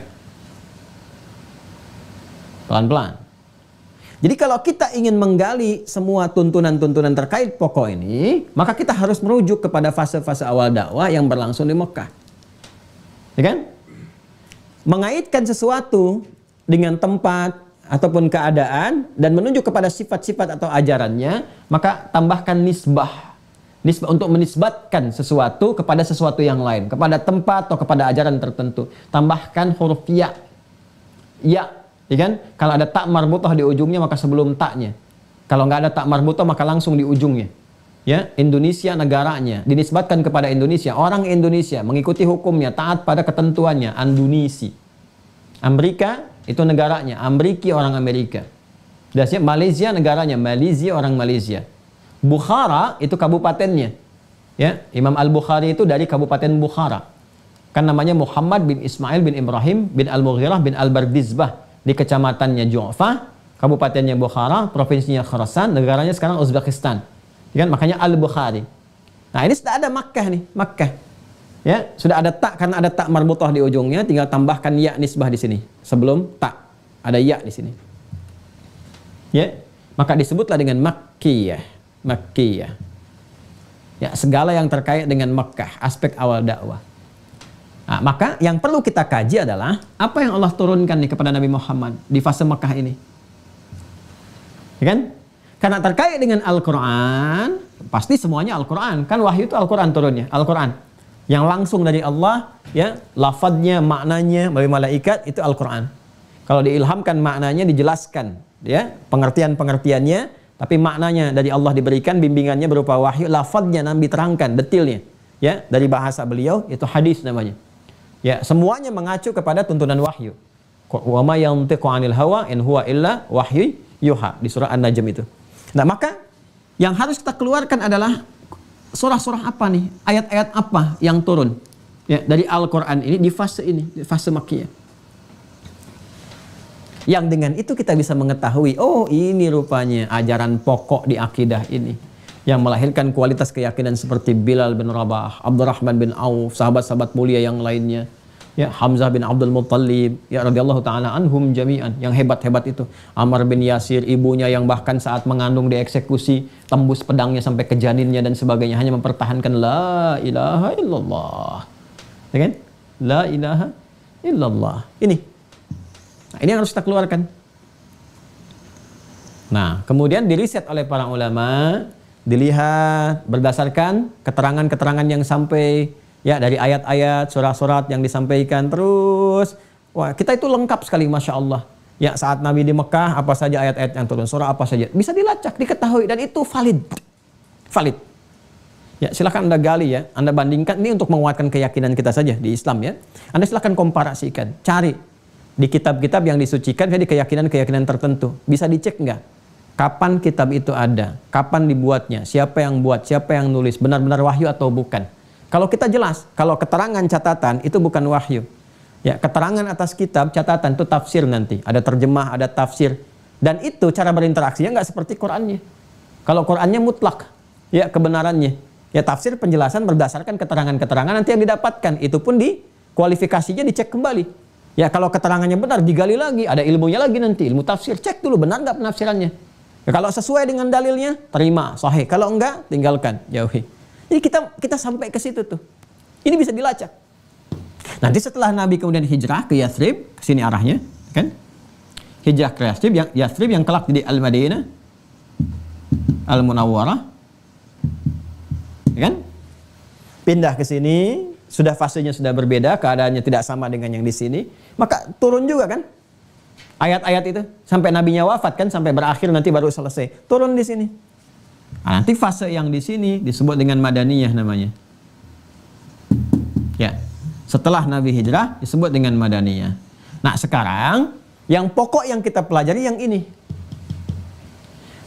Sampai Nabi meninggal, selesai Rasulullah SAW, baik yang di Makkiyah ataupun Madaniyah, itu turun sampai sekarang masih valid, masih nyata. Dan gak ada yang berubah sedikit pun. 114 surah, 30 juz Al-Quran. 114 surah, 30 juz. Ya, ada yang menghitung bahkan sampai ke ayat 6.236 ayat. 6.236 ayat dihitung dan gak ada yang berubah sedikit pun. Ya, dari Al-Fatihah sampai dengan Minal Jannati wan Nas, persis semua sama. 114 surah, 30 juz. Nah, dari 114 surah ini yang turun di fase ini, fase awal-awal ini, itu ada 86 surah. Berarti selebihnya di sini berapa? 26 surah. 26 tambah 86 114 kan? Ya. 86 sampai dengan 26. Ya. Kenapa? 28 maaf, 28. 86 dengan 28. Ini 28 surah, ini 86 surah. Pas ya? Yang di Makkiyah 86 surah, 1. Madaniyah 28 surah. 86 tambah 28 114. Pelan-pelan. Sekarang pertanyaannya, ini suratnya lebih banyak nih. Ini kelihatannya sedikit, 28. Pelan-pelan. Ini kelihatannya lebih banyak, ini kelihatannya lebih sedikit. Walaupun di sini biasanya agak lebih panjang dibandingkan dengan ini, karena penjelasan syariat. Ya kayak Al-Baqarah, Ali Imran, ada di sini semua nih. Ya, ini kelihatannya lebih banyak. Cuma suratnya rata-rata simpel-simpel. Ada beberapa yang panjang. Ya, tapi umumnya simpel-simpel. Al-Ikhlas, Al-Falaq, An-Nas, Juz Amma kan simpel-simpel ya. Umumnya ada di sini. Nah, kalau kita lihat perbandingannya teman-teman sekalian, ini 114 surah, 30 juz, sempurna semuanya. Yang ini 86, ini 28. Karena di sini pokok-pokok surat yang penting ini yang turun, ini menunjuk kepada aspek ini. Dimensi akidah. Ini pondasinya. Ingin memberikan kesan bahwa saking pentingnya fase ini, saking pentingnya pondasi ini, ya, itu sampai surat-surat yang turun pun itu luar biasa penguatannya. Sampai 86 surah, Anda bisa bayangkan. Ya, walaupun kelihatannya simpel-simpel berdasarkan peristiwa-peristiwa, fase-fase awal suratnya begini, kan?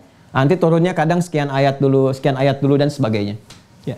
Di sini kalau sudah kuat ininya, sudah kuat, ya nggak usah banyak-banyak dikasih.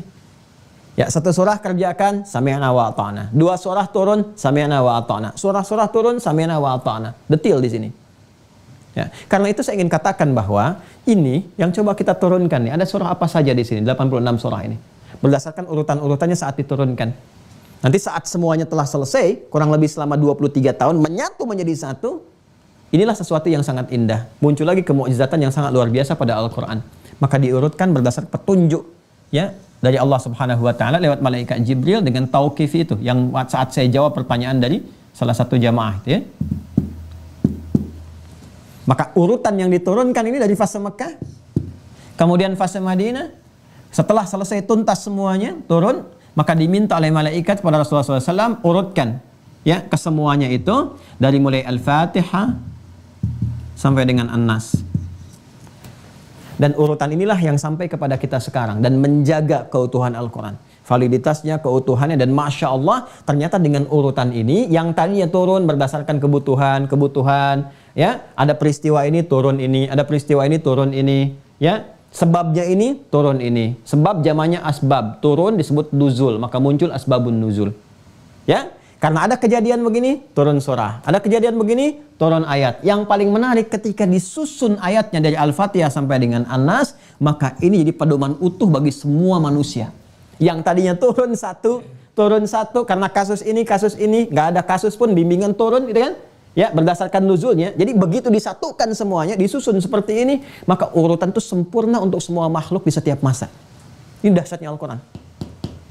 Makanya kenapa yang kita baca sekarang berdasarkan urutan tauqifi yang dihafalkan, ya, yang dihafalkan, dibaca, ditelaah berdasar urutan ini, bukan mengacu kepada asbabun nuzul, karena ternyata di antara rahasianya dengan susunan seperti ini, Masya Allah kita temukan, berlakulah pedoman umum bagi setiap masa. Yang tadinya satu-satu turun di setiap kejadian-kejadian, begitu diurutkan ke sini, sempurna lengkap dan berlaku bagi semua umat, semua generasi. Dan dengan susunan ini terjaga sempurna. Ketahuan satu bergeser hurufnya, ketahuan ada yang salah. Jadi kalau Anda ngaji Quran dengan standar misalnya, yang 15 baris pun atau yang 18 baris pun, geser satu kalimat, satu ayat saja, Anda tahu, oh ini ada yang salah ini. Dengan susunan seperti ini. Ya, mukjizat yang terakhir apa? Ya, dengan hafalan. Dengan susunan seperti ini, Masya Allah, hafalan itu begitu cepat, mudah. Al-Fatihah sampai dengan An-Nas. Anda mau mulai dari juz 30 dulu, bisa dimudahkan. Tersusun rapi. Ya, Anda mulai dari depan, dimudahkan. Ya, jadi ada mukjizat terkait dengan hafalan, mukjizat terkait dengan bacaan, mukjizat terkait dengan ini penelaahan, ya, dan mukjizat yang paling tinggi adalah terkait dengan penjagaan. Inna nahnu nazzalna dzikra wa inna lahu lahafidhun. Itu yang Quran surah ke-15 Al-Hijr di ayat ke-9 itu. Nah, sekarang kita keluarkan ini beberapa dulu berdasarkan urutan turunnya dulu ya, supaya jadi panduan. Yang pertama turun masih ingat? Surah apa? Nah, Al-Alaq, betul ya, Quran surah 96. Al-Alaq. Ya. Fase pertama turunnya 5 ayat dulu ya, 1 sampai 5. Pelan-pelan tuh. Kita sampai temukan ke Al-Fatihah dulu ya. Sampai ke Al-Fatihah kita urutkan. 2. Jangan khawatir, saya sudah ada tabelnya. Sampai 86 ini saya ada tabelnya. Nanti teman-teman tinggal sekarang catat dulu sampai 5. Selanjutnya nanti insya Allah akan di-upload ya. Di-upload nanti diturunkan. Setelah ini turun apa? Al-Qalam. Quran surah ke-68. Yang di urutan mushaf ya. Kalau saya tunjukkan ini urutan mushaf. Surah Al-Qalam.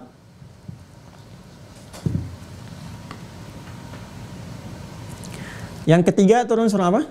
Ada yang tahu? Ada yang tahu nggak? Ini Al-Muzammil.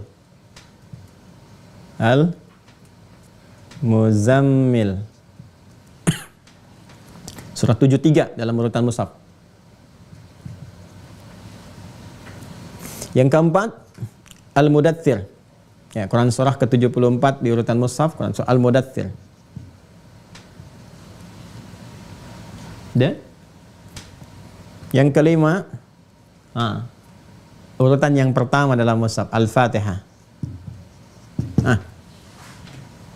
Jadi Al-Fatihah itu ya turunnya urutan yang kelima. Masya Allah, pas ini. Ketika sudah kokoh, dimulai nanti akan peristiwa Isra Mi'raj, ya kan? Setelah itu turun, perintah sholat, Al-Fatihah sudah ada, dibacakan. Ini, teman-teman sekalian, ini saya turunkan 5 dulu ya, karena waktu kita terbatas. Al-Alaq, kemudian Al-Qalam, Al-Muzammil, Al-Mudaththir, Al-Fatihah. Ini yang pokok. Nanti begitu dari sini nih pembuka gerbangnya nih. Saya kotaki yang keempat nih, Al-Mudaththir. Pembuka gerbangnya ini. Sekarang ini saya pindah ya. Pindah ke sini ke bawah. Al-Alaq. Dah. Al-Qalam. Al-Muzammil. Al-Mudaththir. Al-Fatihah. Saya kotaki yang keempat ini. Ini batasnya. Sudah?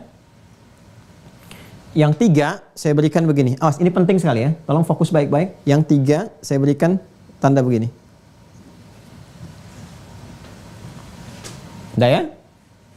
Baik. Di atas Al-Alaq saya beri jeda begini. Tadi kan baik-baik. Nah, sudah? Baik. Sekarang fokus ya. Saya akan terangkan cukup mendetil insya Allah. Nanti referensinya juga cukup kuat. Baik dari hadis-hadis, ya apalagi surah yang kita sudah turunkan. Ini saya kotaki pertama Al-Alaq, teman-teman sekalian. Begini. Lalu saya tarik garis di sini ke sini. Ini diturunkan oleh Allah Subhanahu wa taala dan sepakat semua sejarawan, buktinya sampai sekarang masih ada, tempatnya masih ada, itu di Gua Hira, Ghar Hira. Ya, Gua Hira. Ghar, ini ghar. Jadi ada kahfun, ada gharun, itu berbeda. Kalau gharun gua, tapi tempat di dalamnya itu nggak terlalu luas. Ya, saya nggak pandai menggambar sesuatu. Nggak terlalu luas, mungkin cukup 1-2 orang lah. 1 atau 2 orang di dalamnya. Tapi kalau kahfun itu gua dalamnya cukup luas. Ya. Jadi bisa masuk di dalamnya 5, 6, 7 dan seterusnya. Itu kahfun namanya. Ya, makanya ada surah ke-18 surah Al-Kahfi. Kenapa disebutnya Al-Kahfi? Karena ada para pemuda. Innahum fityatun amanu bi rabbihim wazidnahum huda. Jadi ada para pemuda yang masuk ke sini dan jumlahnya lebih daripada 2. Ya kan? Ada yang mengatakan 5 dengan anjingnya 6, ada yang mengatakan 7 dengan anjing 8 dan sebagainya. Ya kan? Allah yang Maha mengetahui bilangannya dan mereka tinggal di dalamnya. Tapi sepakat disebut dengan kahfun karena banyak pemudanya yang ada di situ. Ada beberapa. Ini ghar dinamakan dengan ghar karena tempatnya cukup untuk ya 1-2 orang saja. Ya, untuk bisa masuk di dalamnya bertahanus. Nah, ini guanya Gua Hira. Posisinya sekarang masih bisa dilacak di Bukit Cahaya, namanya Jabal Nur. Jabal Nur. Tempatnya di Mekah. Ya, nggak terlalu jauh dari Masjidil Haram. Nggak terlalu jauh. Ya, kalau kita pakai kendaraan tuh nggak sampai 5 menit sampailah, ya. Kurang lebih 5-6 kiloan lah ke situ. Ya, ini Gua Hira. Tingginya sekitar 700 meter. Jadi saya pernah naik ke atas, pernah naik. Dinaik ke atasnya. Jadi kalau kita naik ini ke atas ke Bukit Cahaya ini Jabal Nur, naik dulu sampai ke puncak begini nih teman-teman sekalian. Nanti turun ke bawah agak sedikit ke sini. Turun ke bawah agak sedikit. Kalau kita dari sini nih naik sini puncak masuk, ada yang lewat sini masuk celah-celah di sini, ada yang bisa ke atas turun di sini. Nanti turun ada batu yang susunannya ini menghadapnya begini kayak teropong begini. Nah, di sini nih. Gua Hiranya di sini. Jadi bukan pas puncak di atas, ada di sebelah sini. Nah, ini menariknya gini, susunan batu-batu ini yang ada di sini, itu menyisakan celah di sini nih. Celah. Ini kayak teropong gitu ngelihat di ujungnya ini. Ini menghadapnya semua ke arah Ka'bah. Ya, saya pernah coba melihat kenapa sih nggak di Gua Thur itu kan? Kenapa di guanya Gua Hira di Bukit Cahaya itu? Karena ternyata dari sini kalau kita naik ke sini aja, apalagi ke atas ke sini, itu bisa mengamati langsung ke arah yang ada di seputaran Ka'bah. Jadi dari situ jam besar, Grand Zamzam itu kelihatan dari sini. Dan saya sempat menghitung ada berapa jumlah bukit. Nanti kalau kita coba main gitu ya, nanti saya tunjukkan tuh. Itu minimal setidaknya ada 5 bukit tuh. Dari arah Ka'bah itu, ya biwadin ghairi dzi zar'in inda baitikal muharram di Jabal Qubais itu ya, Jabal Qubais. Kan ada bukit tuh yang sekarang di Istana Raja. Ya, itu namanya Jabal Qubais namanya. Ya, Nabi nggak bertahandus di situ. Ya, nggak kontemplasi di situ, nggak ibadah di situ, ya. Tapi beliau itu perginya ke Jabal Nur, ke Bukit Cahaya ke sini. Baik, ini sangat menarik. Jadi dari sini Jabal Nur sampai dengan ke arah Jabal Qubais, ke arah Ka'bah itu kurang lebih ada 5 bukit lagi. 1, 2, 3, 4, 5 gitu. Kelihatan sekali. Jadi saya membayangkan, Masya Allah, bagaimana kuatnya fisik beliau, Rasulullah SAW, ya, berjalan kaki. Jangan diilustrasikan sekarang ya. Kalau kita mau imajinasikan itu dihadirkan, divisualisasikan, gambarannya itu Masya Allah masa lalu. Bagaimana dengan ya badainya, bukitnya, terjalnya, macam-macamnya. Sekarang aja kalau naik ke sini kadang-kadang ada binatang-binatang seperti kera dan sebagainya. Ya kan? Kalau Anda bawa tas suka narik-narik, kalau nggak dikasih makan suka ngejar-ngejar ini. Ya tantangannya nggak mudah. Jadi untuk mendekat kepada Allah itu, nah itu hikmahnya. Tantangan nggak mudah. Kadang masih naik bukit, turun bukit. Ya ada bukit ujian, ada celaan, ada kadang-kadang ujiannya badai. Ya tiba-tiba harta berkurang, kok bisa mau ke masjid, mau tobat, pulang-pulang sendal hilang, motor hilang dan sebagainya. Kadang ada situasi seperti itu. Tapi kalau kita belajar sirah ini dengan baik, wah itu luar biasa deh. Indah sekali, nggak ada kecuali fabi ayyi ala'i rabbikum tukadziban. Nah ini, berapa usia Nabi ketika diturunkan wahyu di sini pertama kali? Usianya 40 tahun. Pelan-pelan ya. Jadi usia 40 tahun, beliau kemudian bertahanus, istilahnya berkontemplasi, tahanus, menyendiri, ya, tahanus, tahannas. Ini menyendiri, berkontemplasi, merenungkan berbagai hal. Kenapa ini dilakukan? Nah ini pertanyaannya. Karena kurang lebih, ini yang saya kasih tanda di sini nih, kurang lebih 6 bulan sebelum beliau memutuskan untuk menyendiri merenung ini, ya. Merenung, berkontemplasi, kan ada kalanya kita kalau ada sesuatu yang terjadi, saya ingin menyendiri dulu, ya. Ada sesuatu terjadi, kita banyak mengalami ini, itu saya ingin menyendiri dulu deh, ingin relax dulu, gitu kan? Ya, kadang-kadang ada yang liburan, ada yang pergi kemana dan sebagainya. Ini Nabi mengalami satu situasi kurang lebih 6 bulan. Beliau bermimpi, mimpinya nggak seperti biasa. Ru'yah shadiqah, ya. Kayak ada mimpi yang mengarahkan, ada mimpi memberikan arahan-arahan, mimpi ini, mimpi itu. Ini ru'yah shadiqah, ar-ru'yah shadiqah. Ar-ru'ya as-sadiqah. Ya. Makanya para nabi itu bab kenabiannya rata-rata dimulai dengan mimpi. Nabi Yusuf kan dimulai dengan mimpi. Ya kan? Ya, Nabi Ibrahim kan mimpi. bagaimana menyembelih anak dan sebagainya, ya, yang diganti jadi kibash itu. Ya, Nabi Yusuf bermimpi, Nabi siapa lagi? Nabi Ibrahim juga bermimpi. Para nabi diboleh seperti itu, ru'ya sadaqah. Makanya di kita itu ada bab mimpi pun ada babnya sendiri. Nabi Muhammad juga demikian, ya, menghadirkan fitrah kenabian, diberikan pendahuluan lewat ini. Maka beliau renungkan, ya, dengan keadaan seperti itu sambil melihat kaumnya. Di satu sisi diberikan gambaran perilaku-perilaku yang nggak baik tuh begini. Terus ada petunjuk-petunjuk, ya, mimpi, melihat ini, melihat itu dan sebagainya. Nanti di pembuka Al-Bukhari itu kita temukan dalam hadis-hadis sahih. Ya, Sayyidah Aisyah mengatakan awal pertama pendahuluan menjelang wahyu itu ar-ru'ya shadiqah, mimpi yang benar. Dari mimpi itu kemudian, ya, diskusikan dengan istri tercintanya Sayyidah Khadijah dan sebagainya sampai beliau memutuskan untuk merenungkan apa korelasinya nih dengan keadaan masyarakat yang begini. Kok kelihatannya nggak bagus-bagus, yang mabuk, yang zina, yang macam-macam, kan? Sementara ada satu gambaran petunjuk-petunjuk dalam mimpi beliau seperti Nabi Yusuf bermimpi dikonsultasikan, ya, kepada ayahandanya. Nabi Ibrahim bermimpi didiskusikan dengan anaknya dan sebagainya. Maka beliau putuskan, coba saya ingin merenung dulu, kontemplasi dulu. Ya, merenungkan tentang umatnya ini, tentang masyarakatnya, kejadian-kejadian dan sebagainya. Sampai yang paling menarik ketika bertahanus di Gua Hira ini, maka turunlah apa yang Allah kehendaki. Dimulailah kemudian fase pertama kenabiannya. Ini dalam usia 40 tahun. Jadi mengalami fase ini dulu, diberikan bimbingan secara bertahap. Setelah itu kemudian mendapatkan bimbingan langsung wahyu, turun malaikat Jibril, ya, dalam rupa menyamar sebagai manusia, ya kan? Kemudian setelah itu menyampaikanlah ini 5 ayat pertama di surah Al-Alaq. Ini pengantar peristiwanya. Ya. Nah, 5 ayat inilah teman-teman sekalian, ini pembuka awal penguat dari pondasi keimanan kita. Ini dasarnya. Karena itu kenapa saya urutkan dengan detail, ini pelan-pelan untuk menyambungkan. Perhatikan baik-baik, lihat ayatnya. Iqra bismi rabbikal ladzi khalaq. Saya teruskan ke sini. Iqra. Jadi ketika disampaikan ayatnya, ini baru kata Iqra dulu. Lihat kalimatnya, Iqra. Ini Iqra dari qara'a. Nah. Ini kalau 3 huruf, hamzahnya wasal. Iqra. Gini. Apa jawab Nabi? Ma ana biqari. Saya nggak bisa baca. Dan pakai nafi dengan ba, sifatnya taukid. Saya betul-betul nggak bisa baca. Maka dipeluk. Nah, perhatikan ya, ini hadisnya tegas sekali. Ya, faghattani, ghatta itu memeluk dengan erat.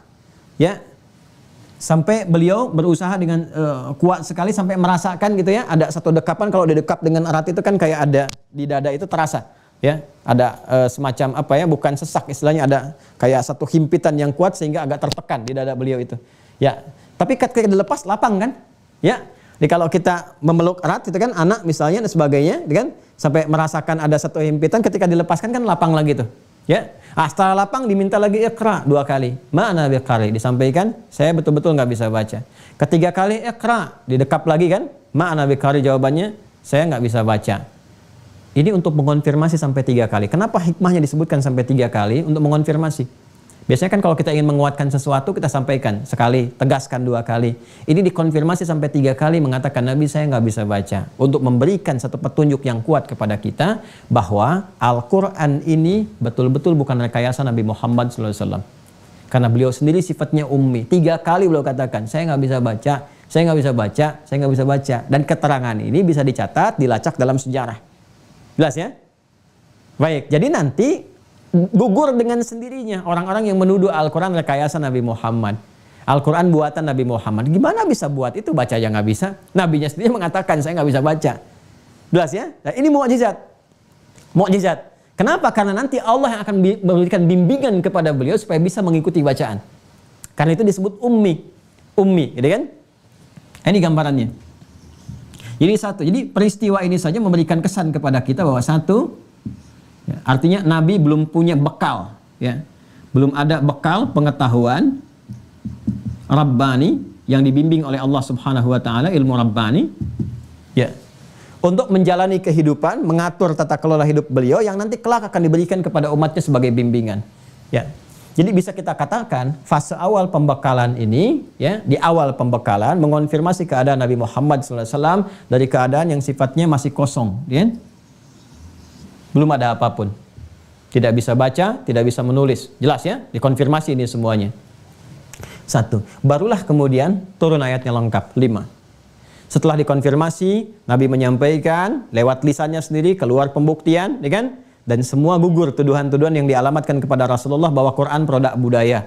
Kalau budaya kan dibuat oleh manusia, ya kan? Ya kan? Quran itu buatan Nabi Muhammad, rekayasa Nabi, gugur dengan sendirinya. Karena Nabi pun mengatakan ma'ana biqari. Jelas, ya? Nanti kalau ingin masih ada dugaan ke sana, tinggal di riset. Lihat struktur bahasanya. Ada nggak manusia bisa bikin begitu? Makanya nanti Quran men-challenge. Kalau memang Anda menduga, menuduh ini buatan manusia, tentu manusia lain pun bisa bikin seperti ini. Silahkan buat. Buat yang semisalnya. Satu surah aja kalau nggak mampu. Nah, ini gambarannya. Maka turunlah kemudian 5 ayat. Ya, 5 ayat pembukanya. Perhatikan baik-baik. Ini yang akan jadi manhaj kita untuk belajar sebagai penguatan. Iqra bismi rabbikal ladzi khalaq. Saya naikkan ke atas. Iqra bismi rabbikal ladzi khalaq. Dibuka mushafnya. Ya. Khalaqal insana min 'alaq. Iqra wa rabbukal akram. Alladzi 'allama bil qalam. 'Allamal insana ma lam ya'lam. Ini 5 ayat. 1, 2, 3, 4, 5. Perhatikan baik-baik, ini dahsyat sekali. Ini urutannya ya, urutannya nih. Kalau kita mau gali berdasarkan asbabun nuzul, kita dapatkan urutannya. Ya, nanti setelah komplit keseluruhannya, kita bisa dapatkan intisarinya di Al-Fatihah. Detailnya ditafsirkan terus sampai dengan An-Nas. Ini dahsyatnya Al-Quran itu seperti itu. Ya, lihat baik-baik ini. Ya, ini fase 6 bulan, ya kan? Ini fase pembekalan. Turun dari sini. Saya ingin berikan gambaran cepat yang ini dulu, baru pindah kemudian ke kesesuaian tartib surahnya dari asbabun nuzul, dari asbabun nuzulnya antara ini dengan surah setelahnya, dari urutan turunnya. Perhatikan baik-baik. Iqra bismi rabbikal ladzi khalaq. Ketika Nabi mengatakan, saya nggak bisa baca. Ya, saya betul-betul nggak bisa baca karena nggak ada guru yang pernah mengajarkan, nggak pernah beliau sekolah dan seterusnya, ya kan? Baik, apa yang terjadi? Turun langsung lengkap ayatnya. Iqra, kamu baca sekarang, ikuti bacaannya yang akan dibimbing ini oleh malaikat Jibril ini. Bismi rabbikal ladzi khalaq. Niatkan semua karena Rabbmu. Ba-nya di sini, ini ada ba. Bi. Ba-nya sababiyah. Sekaligus menunjuk kepada ghayah. Masih ingat saya terangkan dulu tentang ba. Ba ini selalu terbawa gitu ya. Ba sababiyah menunjuk kepada sebab, tujuan. Ghayah, tujuan. Ya, jadi malaikat kemudian memberikan gambaran kepada Rasulullah. Perhatikan ini sangat penting sekali citranya. Iqra, kamu sekarang baca, kata malaikat, baca, ikuti bacaannya. Bi dengan sebab. Tujuannya bismi rabbika. Ya, karena keagungan Rabbmu. Ya, Rabb itu kan ada makna rububiyah yang merawat, memperhatikan, memberikan kebutuhan, mencukupkan, ya kan? Menyehatkan, menyembuhkan, memberikan ilmu dan sebagainya. Ini dengan keagungan Rabbmu, karena ismun itu dari kata sumu. Ya, sumu. Ismun itu dari kata sumuwun. Bukan sumuhun, sumuwun. Ya, sumuwun artinya tinggi, agung. Ya, sama, dari situ turunannya ada sama, turunan dari ini dari fasihnya ada sama, langit. Kenapa sama disebut sama? Karena tinggi. Ya, sesuatu yang tinggi, agung, sumuwun. Nama, kenapa disebut dengan ismun? Karena dengan nama itu ditinggikan. Ya, makanya berikan nama yang baik-baik. Kata Nabi, berikan nama yang baik-baik. Dengan nama itu dihormati. Jangan sampai berikan nama-nama yang melahirkan tertawaan bagi orang lain. Nama-nama yang merendahkan. Kalaupun Anda misalnya senang dengan lawakan A, lawakan B dan sebagainya, yang menjadikan baru dengar aja udah tertawa, ya karena Anda misalnya ya kagum dengan itu, nama anaknya diberikan dengan nama itu. Dan dia nggak tahu, akhirnya ketika lahir jadi bahan tertawaan misalnya. Nah, ini kasihan. Ya, jadi berikan nama yang terhormat, yang mengangkat derajat dia tinggi. Dan yang tertinggi itu dimiliki oleh Allah Subhanahu wa taala, lebih daripada segalanya. Makanya jamak dari kata ismun, jamaknya itu asma. Yang tertinggi, yang terbaik, yang paling bagus husna. Maka namanya melekat kepada Allah al-asmaul husna. Walillahil asmaul husna fad'uhu biha. Ya kan? Jelas ya? Ini sumun. Baca dengan ketinggian Rabbmu. Ikuti karena petunjuk Allah, karena Allah Rabbmu, alladzi khalaq, yang mencipta. Jadi mencipta aja begitu mudah bagi Allah, apalagi membuat engkau bisa mengikuti bacaan. Dan dahsyatnya apa? Dahsyatnya, perhatikan baik-baik. Lihat cara diksinya aja teman-teman sekalian. Nih baknya nih, bismi. Begini tulisannya. Asalnya kan begini kalau saya pecahkan. Ini dari kajian bahasa ya, kajian filologinya. Ba begini dengan ismun plus. Kalau kita ingin satukan ba dengan ismun, ini ada dua cara. Satu begini, menunjuk asalnya, ba-nya nyambung dengan alifnya begini. Hamzah wasol sebetulnya ini. Ya. Tapi umumnya orang Arab, umumnya biasanya menyatukan ba dengan sin begini, langsung bismi. Karena apa yang dibacakan biasanya itu yang dituliskan. Kalau dalam ilmu arud itu seperti itu, ya kaidahnya. Apalagi yang bisa diwasolkan, disambungkan. Ya, yang harus dipertahankan, yang bisa disambungkan maka ditakhfif, dihilangkan. Makanya tulisannya bisa begini, bismi. Coba lihat bismillahirrahmanirrahim. Alifnya hilang kan? Bismillahirrahmanirrahim. Awas, ini ilmunya nggak main-main nih, agak mahal sekali ilmunya. Ya. Bismillahirrahmanirrahim. Perhatikan, cepat sekali. Alifnya nggak ada. Tapi di ayat yang pertama turun, ini masih muncul alifnya. Bismi begini. Perhatikan ya. Dan ini hamzah wasal. Kalau menyatu, kalau dipahami alif gak bisa. Karena alif itu pasangannya fathah. Pasangannya fathah. Jadi kalau ada huruf misalnya fa, pakai alif begini. Harusnya harokatnya fathah. Fa panjang. Seperti ini. Tapi ini kok bisa? Ba kasrah, alifnya masih ada. Itu hamzah wasalnya. Nah, ini yang ingin saya terangkan. Ini dalam sekali. Kenapa yang dipertahankan? Menunjuk pada kisah yang terjadi pada masa itu. Masih ingat nggak teman-teman sekalian tadi? Nabi berapa kali dipeluk untuk mengatakan? 3 kali kan? Setiap dikatakan baca, saya nggak bisa baca. Baca, saya nggak bisa baca. Menunjukkan kesulitan kan? Ya kan? Nah, dalam kaidah bahasa Arab ada yang berbunyi begini. Ziyadatul mabna tadullu ala ziyadatul ma'na. Bertambahnya satu huruf pada satu bangunan kalimat menunjukkan keluasan maknanya. Fungsi alif kalau melekat pada huruf dan bersambung itu untuk memanjangkan bacaan. Kayak fa pakai alif panjang. Fa, ya kan? Ya, ha pakai alif panjang, ha gini. Sin pendek pakai alif panjang, sa. Nah, panjang ini secara gramatikal itu berpengaruh pada makna. Jadi kalau ada huruf ya dalam kalimat ada alifnya, itu bukan hanya menunjukkan panjang pada bacaan, ke makna pun berpengaruh. Artinya apa yang dikerjakan dengan kata kerja yang ada alifnya itu menunjukkan proses yang tidak mudah, yang panjang, nggak cepat sifatnya. Sesuatu yang berproses, yang panjang, tidak cepat, tidak mudah. Jelas? Nah, sekarang apa yang menarik? Perhatikan baik-baik. Ketika ini ditunjukkan, padahal ini hamzah wasal bisa disambungkan, tapi diputus kayak seakan-akan jadi alif. Ingin memberikan kesan, apa yang kamu rasakan sulit untuk membaca ini? Iqra bismi. Apa yang kamu rasakan sulit, panjang, susah, karena kamu nggak mengalami proses seperti orang-orang belajar, nggak punya guru, nggak pernah masuk madrasah dan sebagainya, ya? Maka lakukan semua ini karena Allah yang menciptakan kamu aja begitu mudah, apalagi menjadikan kamu bisa mengikuti bacaan. Kalau kamu bisa kerjakan itu, maka ini yang tadinya fathah itu, ba itu, jadi kasrah tuh. Ya, memang asalnya kasrah, nggak berubah gitu. Ya, tapi kalau kita ngikut kaidah ke awal, kalau ada alif, ya kan? Ya, apalagi di sini hamzah wasal masih nempel, ya kan? Ya harusnya kan dibuang, tapi kenapa masih diadakan? Ingin memberikan kesan bahwa ya sesuatu yang dikerjakan karena Allah, walaupun itu susah, sulit, berproses, akan menjadi lebih cepat dan mudah. Karena itu ketika nama Allahnya langsung disebutkan, Allah disebutkan dengan sifat kemurahan hatinya, Rahman dan Rahim, alifnya hilang. Lihat. Bismillahirrahmanirrahim. Inilah rahasianya, kenapa setiap kita beraktivitas yang baik-baik, mesti diawali dengan Bismillahirrahmanirrahim. Selain mendatangkan pahala dari perbuatan kita, itu menjadikan Allah dengan Rahman dan Rahimnya mempercepat dan mempermudah semua pekerjaan kita. Ya, itu yang Nabi katakan, kullu amrin dzibalin la yubda'u fihi bi bismillahirrahmanirrahim fahuwa abtar. Setiap perbuatan baik yang enggak diawali dilekatkan dengan bismillahirrahmanirrahim di awalnya, maka terputus. Terputus dari pemberian pahala, terputus dari berkah, dan terputus dari bimbingan Allah Subhanahu wa taala. Bimbingan itu yang menjadikan mudah. Makanya mau makan bismillahirrahmanirrahim, mau minum bismillahirrahmanirrahim, mau bekerja bismillahirrahmanirrahim. Itu bimbingan datang. Diberikan arah keberkahan sampai pahala diturunkan. Ini poinnya. Jelas ya, ini mahal sekali loh. Mahal sekali. Ini dianggapnya seperti biasa, padahal dalam.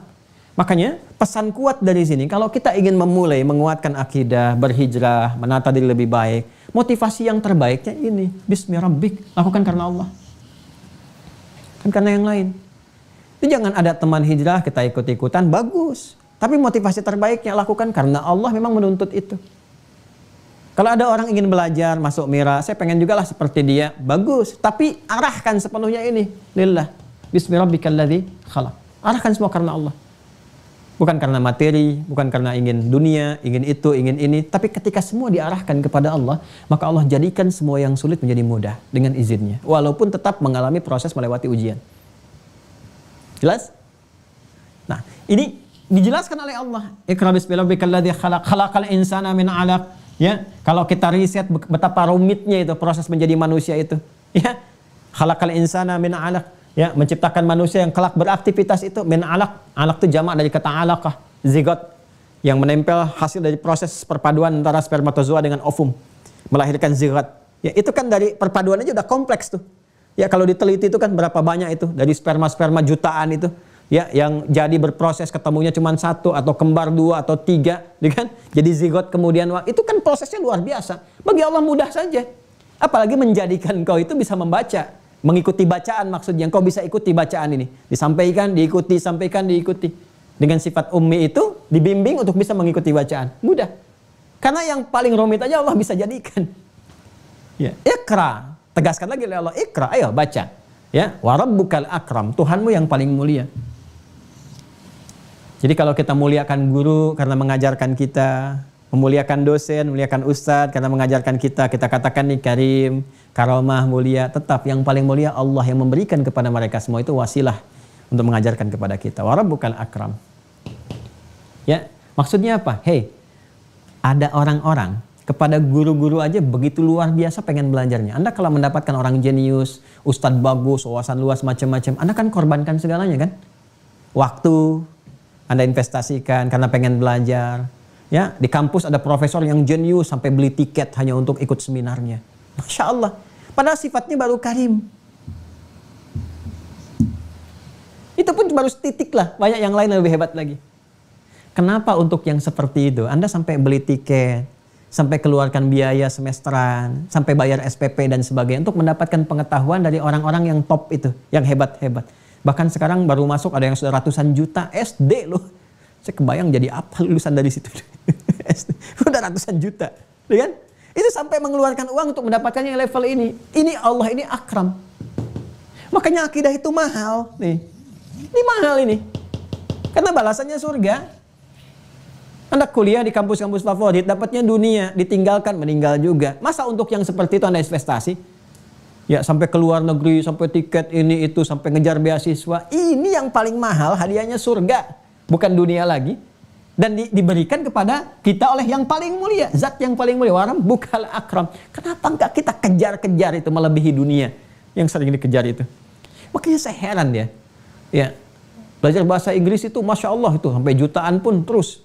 Ya, tapi untuk belajar bahasa Quran, ya, dikasih gratis pun masih kurang minat. Saya bingung juga kadang-kadang itu. Padahal dipakai tiap hari dalam sholat, kan? Ya, Masya Allah. Terus kalau untuk ngaji yang kursus nih, fisika, matematika ini sampai bayar jutaan mau, belasan puluhan juta mau.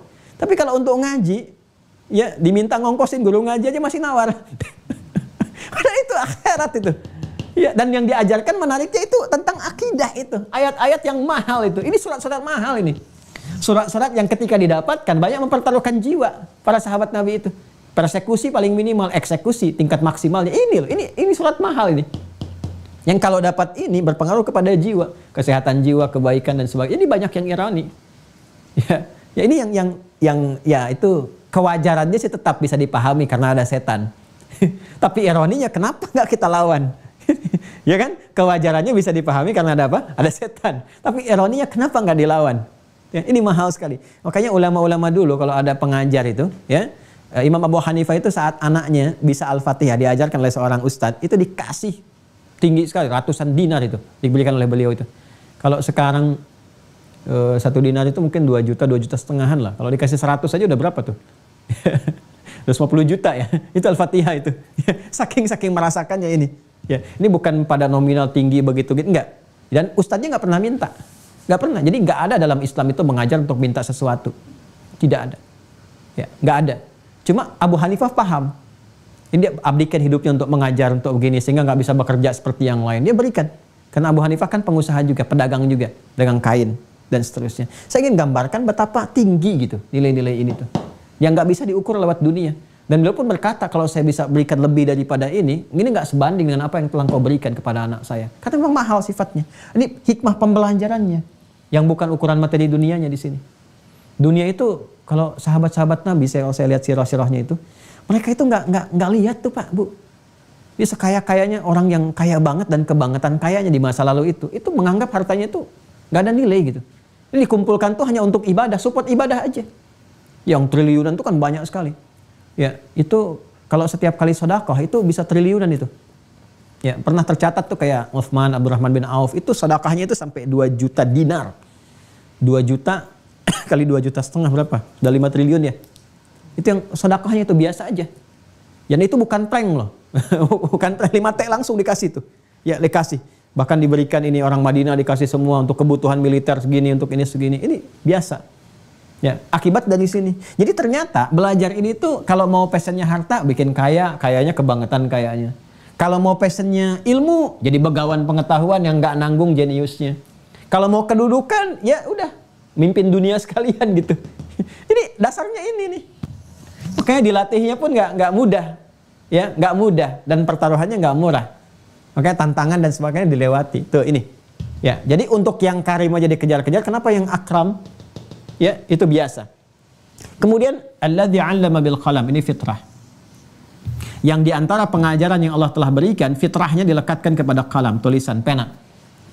Ya, makanya ada kenapa saya terapkan salah satu, jadi spiritnya dari sini. Kenapa Anda harus menulis? Saya berikan fasilitas untuk bisa menulis, ada buku catatan dan sebagainya. Karena itu fitrah dalam berkehidupan, supaya terwariskan lagi. Ya, kenapa? Karena bagian dari ilmu itu, fitrahnya, selain lewat tangkapan hafalan, kita dengarkan, kita pandang dan sebagainya, itu kalau dikodifikasikan dalam bentuk tulisan-tulisan dikumpulkan, jadi buku, itu lebih mudah untuk diakses, lebih kuat untuk bisa berargumentasi, menguatkan sumber referensi. Karena itu bacaan-bacaan penting. Asalnya apa? Kalam. Dari pena. Jadi ketikan, jadi komputer dan sebagainya. Intinya tulisan. Ya, jadi banyak. Ini ayat kalau kita mau dalami lagi, yo baca yang banyak, literasi banyakin. Ya, kalau mau pintar, mau dapat pengetahuan, rajin baca literasi. Kumpulkan tuh referensi-referensi dan luaskan literasinya, wawasannya. Sehingga nanti antara karakter ini, moral yang ada dalam sini, di roh, ya ditangkap oleh akal dengan literasi yang luas, jadi karakter kinerja. Jadi kalau sudah bekerja berdasarkan literasi, wah itu luar biasa, hebat tuh. Dan presisinya tinggi di bidang ilmu apapun. Mau dibawa ke pekerjaan apapun, pakar di bidangnya. Jadi jangan nanggung. Mau kerja bidang apa sih? Perminyakan, ya kan? Atau di geologi, ya? Atau misalnya di astronomi macam-macam. Kalau kita mau ngambil passion itu, jangan tanggung kata Quran tuh, literasinya luaskan. Dalami sampai pakar di bidangnya. Dia orang Islam tuh harus begitu.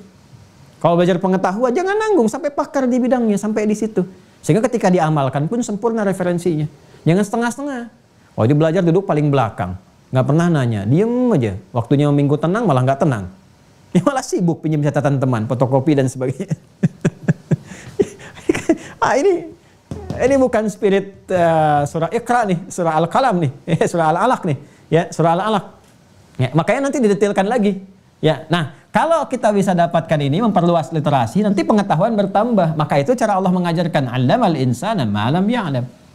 Ya, Allah mengajarkan pada setiap manusia apa yang belum diketahui. Jadi dengan kita membaca, meluaskan literasi, mendengar seperti ini tausiah dan sebagainya, kita mungkin boleh jadi banyak mengetahui sesuatu yang belum kita tahu sebelumnya.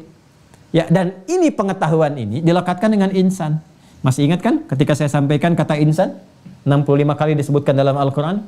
Insan tidak disebutkan kecuali menunjuk pada nama manusia yang berkaitan dengan totalitas aktivitasnya. Perbuatan, pekerjaan dari bangun tidur sampai tidur, termasuk kerja dan sebagainya, termasuk mengajar, belajar dan seterusnya. Perhatikan baik-baik. Di sini ayatnya mengaitkan aktivitas pekerjaan dengan ilmu. Jadi Islam itu agama pengetahuan. Semua yang dikerjakan ada dasar pengetahuan. Jadi setiap tindakan itu kalau mau terukur, presisinya tinggi, maka pengetahuannya mesti kuat. Ya, karena itu semua bab dalam Islam ada dasar pengetahuannya. Mau ke rumah tangga ada pengetahuannya. Ini kewajiban suami, kewajiban istri, ini haknya. Ini untuk anak-anak. Ada ilmunya sendiri. Salat ada dasarnya, ada dalilnya. Bahkan tegas nanti di Quran surah 17 ayat 36. Wala taqfu ma laysa laka bihi ilmun. Innas sam'a wal basara wal fuada kullu ulaika kana anhu mas'ula. Jangan kamu ikuti atau bertindak sesuatu yang enggak punya dasar ilmunya. Ya, ini indah sekali. Nah, jadi saat Allah pun kemudian memperkenalkan Rabb, dirinya dengan Rabb. Ya, ini Rabb, bismi rabbik, ini kan kata pertama yang dikenalkan, sifat tauhidnya. Mengonfirmasi saat usia 4 bulan, yang Quran surah 7 ayat 172. Wa idh akhadha rabbuka, Rabb, min bani adama min zuhurihim dzurriyyatahum wa asyhadahum ala anfusihim alastu bi rabbikum qalu bala syahidna. Syahadatnya dikonfirmasikan dengan kata Rabb di Quran surah ke-7 ayat 172. Nih. Oke, pelan-pelan ya. Ini. Dikonfirmasi dengan turunnya wahyu pertama untuk mengonfirmasi ini. Ya. Iqra bismi rabbikal ladzi khalaq. Yang telah mencipta. Dalam penciptaan ada syahadat. Jadi ini bagian pertama untuk menguatkan pengenalan dulu. Ya, mengenalkan Tuhan yang hak itu Allah, yang memberikan pengetahuan, yang menciptakan dan sebagainya. Itu gambarannya. Jadi fase awal ini memberikan kesan kepada kita. Satu, orang-orang Islam itu, perhatikan baik-baik, kalau ingin memulai sesuatu, merencanakan sesuatu, ya kan? Bahkan ingin bermimpi tentang menjadi sesuatu di masa depan yang baik-baik dan sebagainya. Yang pertama harus dilakukan adalah cari lingkungan yang paling bagus. Yang mendekatkan diri kepada Allah. Seperti Nabi berkontemplasi di Gua Hira. Mengamati keadaan. Dilihat. Ya, jadi kalau kita ingin mengerjakan apapun, ya, cari tempat, cari pekerjaan yang membangun kedekatan kita dengan Allah Subhanahu wa taala. Sekalipun menuju ini ada tantangan, melewati bukit-bukit, ada badai, ada macam-macam, itu biasa. Kemudian yang kedua, apapun yang akan kita kerjakan dalam kehidupan, ini spiritnya ya, ini makna terdalamnya. Makna terdalamnya. Apapun yang kita kerjakan dalam kehidupan, selalu harus menghadirkan solusi. Ya, menjadi solusi dari setiap aktivitas yang hadir di sekitaran kita. Jadi kalau mau bikin produk, apa sih yang berguna untuk masyarakat di sekitaran kita dari segi bisnis, ekonomi? Kalau dari ilmu, apa yang dimanfaatkan oleh masyarakat kita? Jangan belajar sesuatu yang saat pulang ke kampung, ya masyarakat barangkali nggak terbiasa dengan itu. Ya, kira-kira kalau Anda mau belajar, balik lagi ke tempat Anda tinggal. Kalau skalanya ingin balik ke desa, ya belajar ilmu yang dibutuhkan di desa itu. Kalau skalanya kabupaten, belajar ilmu yang dibutuhkan di kabupaten itu. Kalau skalanya bangsa, belajar ilmu yang dibutuhkan oleh bangsa negara. Lihat ini. Pakar-pakar hebat itu yang jenius-jenius di bidang apa saja. Sedangkan bangsa kita, negara kita butuh apa nih? Yang belum ada apa? Anda masuk ke situ sehingga jadi solusi di dalamnya. Ini gambarannya. Ya, seperti Nabi melihat nih, memetakan, karena tugas beliau rasul, risalah, maka semua keadaan umat itu dilihat. Ya, bagaimana perbuatan jahiliyah, solusinya apa? Merenung di sini, merencanakan, membuat visi, maka turun bimbingan wahyu. Nah, terlepas dari itu semuanya, ketika ini diturunkan, maka setelah itu ada surah Al-Qalam, mengonfirmasi alladzi 'allama bil qalam, turun surah Al-Qalam yang sekarang posisinya di urutan 68 di mushaf. Ya, nun wal qalami wa ma yasturun, ya kan? Kemudian setelah itu apa lagi? Turun surah Al-Muzammil. Ini. Sudah 3 ya? 1 2 3. Baru Al-Mudaththir. Di Al-Mudaththir inilah kemudian yang paling menarik, ini baru diangkat kemudian diperintahkan untuk menyampaikan secara terbuka. Risalahnya terbuka, berdakwah secara terbuka. Artinya dari 3 surah ini, Al-Alaq, Al-Qalam, Al-Muzammil, ini masih pembekalan secara pribadi. 3 surah. Dan masih ingat ketika turun Al-Mudaththir ini, usia Nabi berapa tahun? 44 tahun. 43 di akhir mau ke 44. Nabi diangkat jadi tadi Nabi ini ya dengan turunnya wahyu pertama ini usia berapa tahun? 40 tahun. Jadi pembekalan beliau secara personalnya itu sudah 3 tahun sendiri. Dikaji, diberikan bekal, ditanamkan pemaknaan seluruhnya 3 surah ini. Nanti coba kita hadirkan ini. Ya, ini pribadi Nabi dibekali dulu. Setelah mantap, setelah kuat, setelah baik, ya, setelah mengenal tentang malaikat, tentang macam-macam dan sebagainya, baru turun Al-Mudaththir. Baru secara terbuka. Ya, bergerak selama 10 tahun. Ini dari 3 tahun beliau sudah diberikan pembekalan, ini sampai 3 surah ini. Bayangkan 3 surah, Masya Allah. Ya, bukan terkait dengan hafalan. Kan Nabi kan ditanamkan langsung dalam jiwanya. Gampang, mau diturunkan 30 juz juga bisa. Tapi ini ada hikmahnya, kenapa ini 3 ini? Ada apa di dalamnya? Sampai dengan 3 tahun itu. Ya, bagaimana menanamkan makna-maknanya, menyerapkan kepada jiwa, ya, dan seterusnya. Ini sangat luar biasa. Setelah ini baru masuk ke fase 10 tahun untuk menyampaikan setelah Al-Mudaththir ini. Sampai ke 86 surah ini sempurna ke bawah terus. Ini sangat menarik ini. Ya, nah ini yang kemudian setelah Al-Mudaththir diajarkan. Al-Fatihah, terus surah yang lainnya, penguatan, dan semuanya aspeknya ke tauhid, ke sini, ke akidah.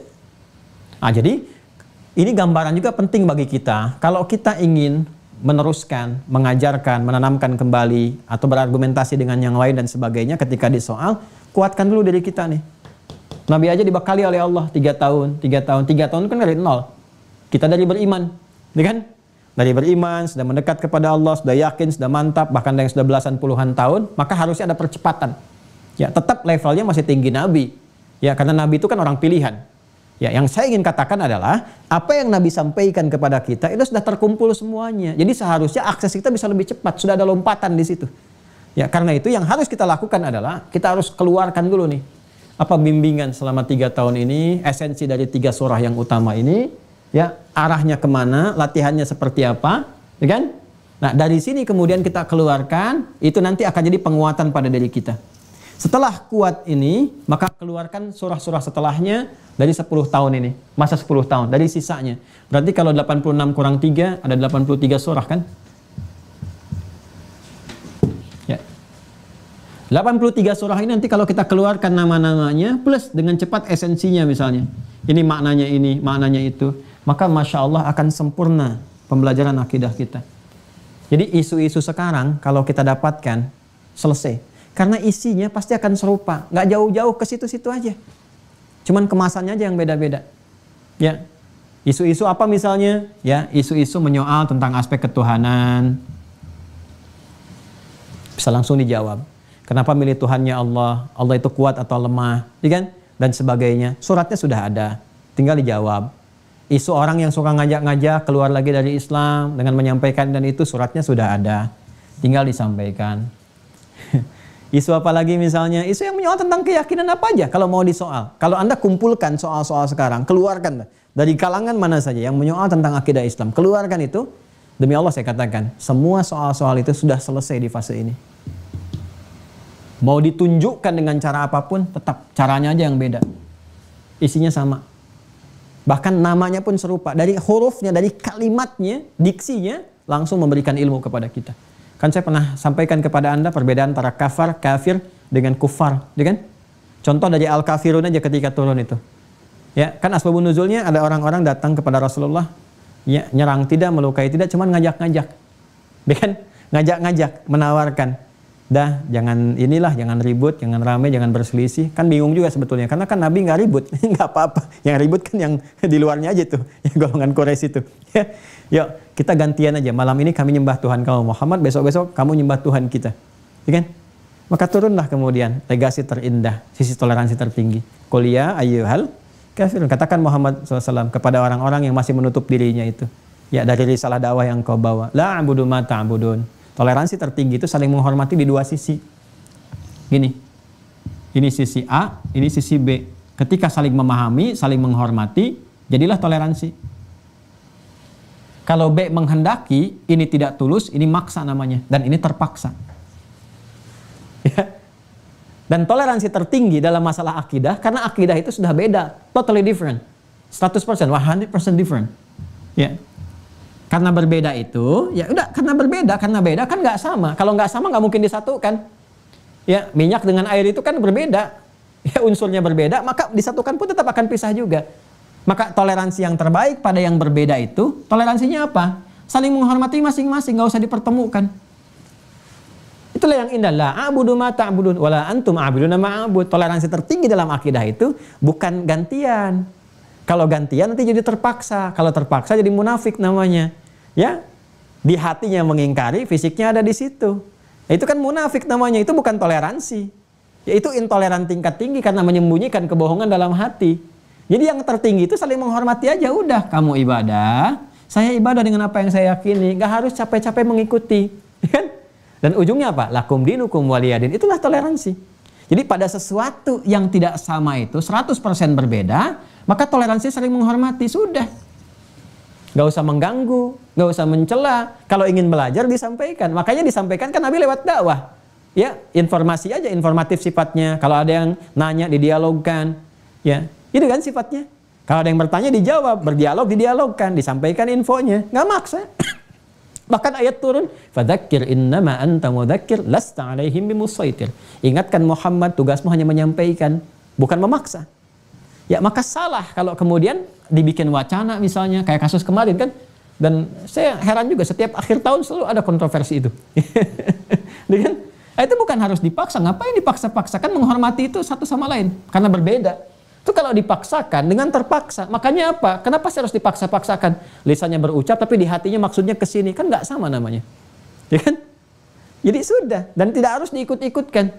Ya, nggak harus misalnya sholawatan ke gereja atau ke pura atau kemana. Sudah ya, gereja sesuai dengan tempatnya kita hormati. Nggak boleh mengganggu, nggak boleh merusak. Yang umat Islam ya sholawatan di tempat sholawat. Adzan di masjid. Jangan adzan di tempat yang lain misalnya. Sebagainya. Ya. Nah ini kecuali kalau ada bab-bab fikih yang menuntut itu. Atau ada mustasnayat. Kalau nggak ada sudah. Ini namanya toleransi itu saya seperti itu. Toleransi itu kan kesepahaman bersama yang dibangun di dua sisi. Saling memahami. Itu toleran namanya. Kalau satu meminta, satu belum bisa memenuhi, ini memaksa namanya. Dan ini ketika memenuhi terpaksa. Nggak boleh, semua mesti, toleransi itu mesti semua gelombangnya sama tuh. Kalau nggak bisa dipertemukan, maka toleransinya berbalik tuh, saling menghormati. Titik ininya penghormatan. Untuk mengerjakan apa yang dikerjakan secara masing-masing. Ini berbalik ke sini, berbalik ke sini. Ini barzakh bainahuma la ya bagian. Tengah-tengahnya adalah sikap saling menghormati. Itulah toleransi. La abudu ma ta'budun. Yang mau saya katakan, kaidah tafsir mengatakan kalau terjadi perbuatan, nggak disebutkan siapa orangnya, kapan kejadiannya, itu akan terjadi lagi di masa depan dengan cara-cara yang berbeda. Ya, Anda akan temukan orang-orang yang maksa sih. Ya, mohon maaf ya, nyerang sih tidak. Menzolimi tidak, menyakiti sih tidak, cuman suka ngajak-ngajak, nawarin gitu. Ya ada nggak sekarang? Ada. Ya Car Free Day, carnya yang free, kan? Tapi di day itu kan kadang-kadang ada yang bawa makanan, bawa ini, bawa itu, nawarkan ini itu, ngajak. Ada yang ke tempat yang kena musibah, ya bawa sembako, bawa obat-obatan, tapi ditawarkan untuk pindah keyakinan dan sebagainya. Nggak maksa, ya, nggak menyakiti juga, tapi ngajak-ngajak. Ya ini sudah ada suratnya. Jadi kalau kita hafal ini, tahu konsepnya dan sebagainya, bisa menjawab. Ya, jadi begitu ditawarkan makanan, minuman, obat, ya dengan syarat begini-begini, sampaikan terima kasih banyak atas kebaikan-kebaikannya. Ketika alhamdulillah sebangsa setanah air Anda begitu luar biasa pedulinya. Ya, tapi mohon maaf kalau yang ngajak-ngajak seperti ini agak tertinggal. 15 abad sebelumnya sudah ada juga seperti ini. Ya, turun tuh surah Al-Kafirun dan indah sekali, nggak ada celaan di situ. Nggak dijelaskan oleh Anda surah Al-Kafirun. Wah, bagaimana itu? Anda jelaskan. Malah Anda yang berdakwah di situ tuh. Nah, itu baru satu surat tuh. Tapi kalau belajar Al-Ikhlas, Masya Allah. Ya itu satu Al-Ikhlas saja udah menghasilkan seperti Bilal. Ahad, ahad, ahad, ahad, ahad. Apa tuh rahasianya tuh? Ya, nah ini yang ingin saya sampaikan bahwa di 86 surah ini, surah Makkiyah, ada rahasia terkait dengan akidah. Itu yang coba kita turunkan satu persatu. Itu yang ingin disampaikan. Terima kasih. Semoga sekali lagi semua aktivitas kita diridhoi oleh Allah Subhanahu wa taala. Kalau ada yang benar, silahkan diamalkan. Kalau Anda melihat apa yang saya sampaikan hari ini ada yang kurang tepat atau ada bahkan yang keliru, tolong disampaikan kepada saya supaya saya bisa segera koreksi dan di pertemuan berikutnya saya luruskan bahwa kemarin saya keliru, harusnya begini, ya, yang benar seperti ini. Atau boleh jadi ada yang kurang memahami sehingga mengetahuinya itu salah padahal mungkin benar atau kurang referensi, boleh juga dikonfirmasikan sehingga nanti kita bisa berbagi dalam kebaikan. Intinya kita mencoba menyampaikan yang baik, yang benar semampu yang bisa kita lakukan dan kita berharap Allah meridhai kita semua. Allahumma taqabbal minna innaka antas sami'un alim wa tub 'alaina innaka antat tawwabur rahim. Allahumma rabbana atina fid dunya hasanah wa fil akhirati hasanah wa qina adzabannar.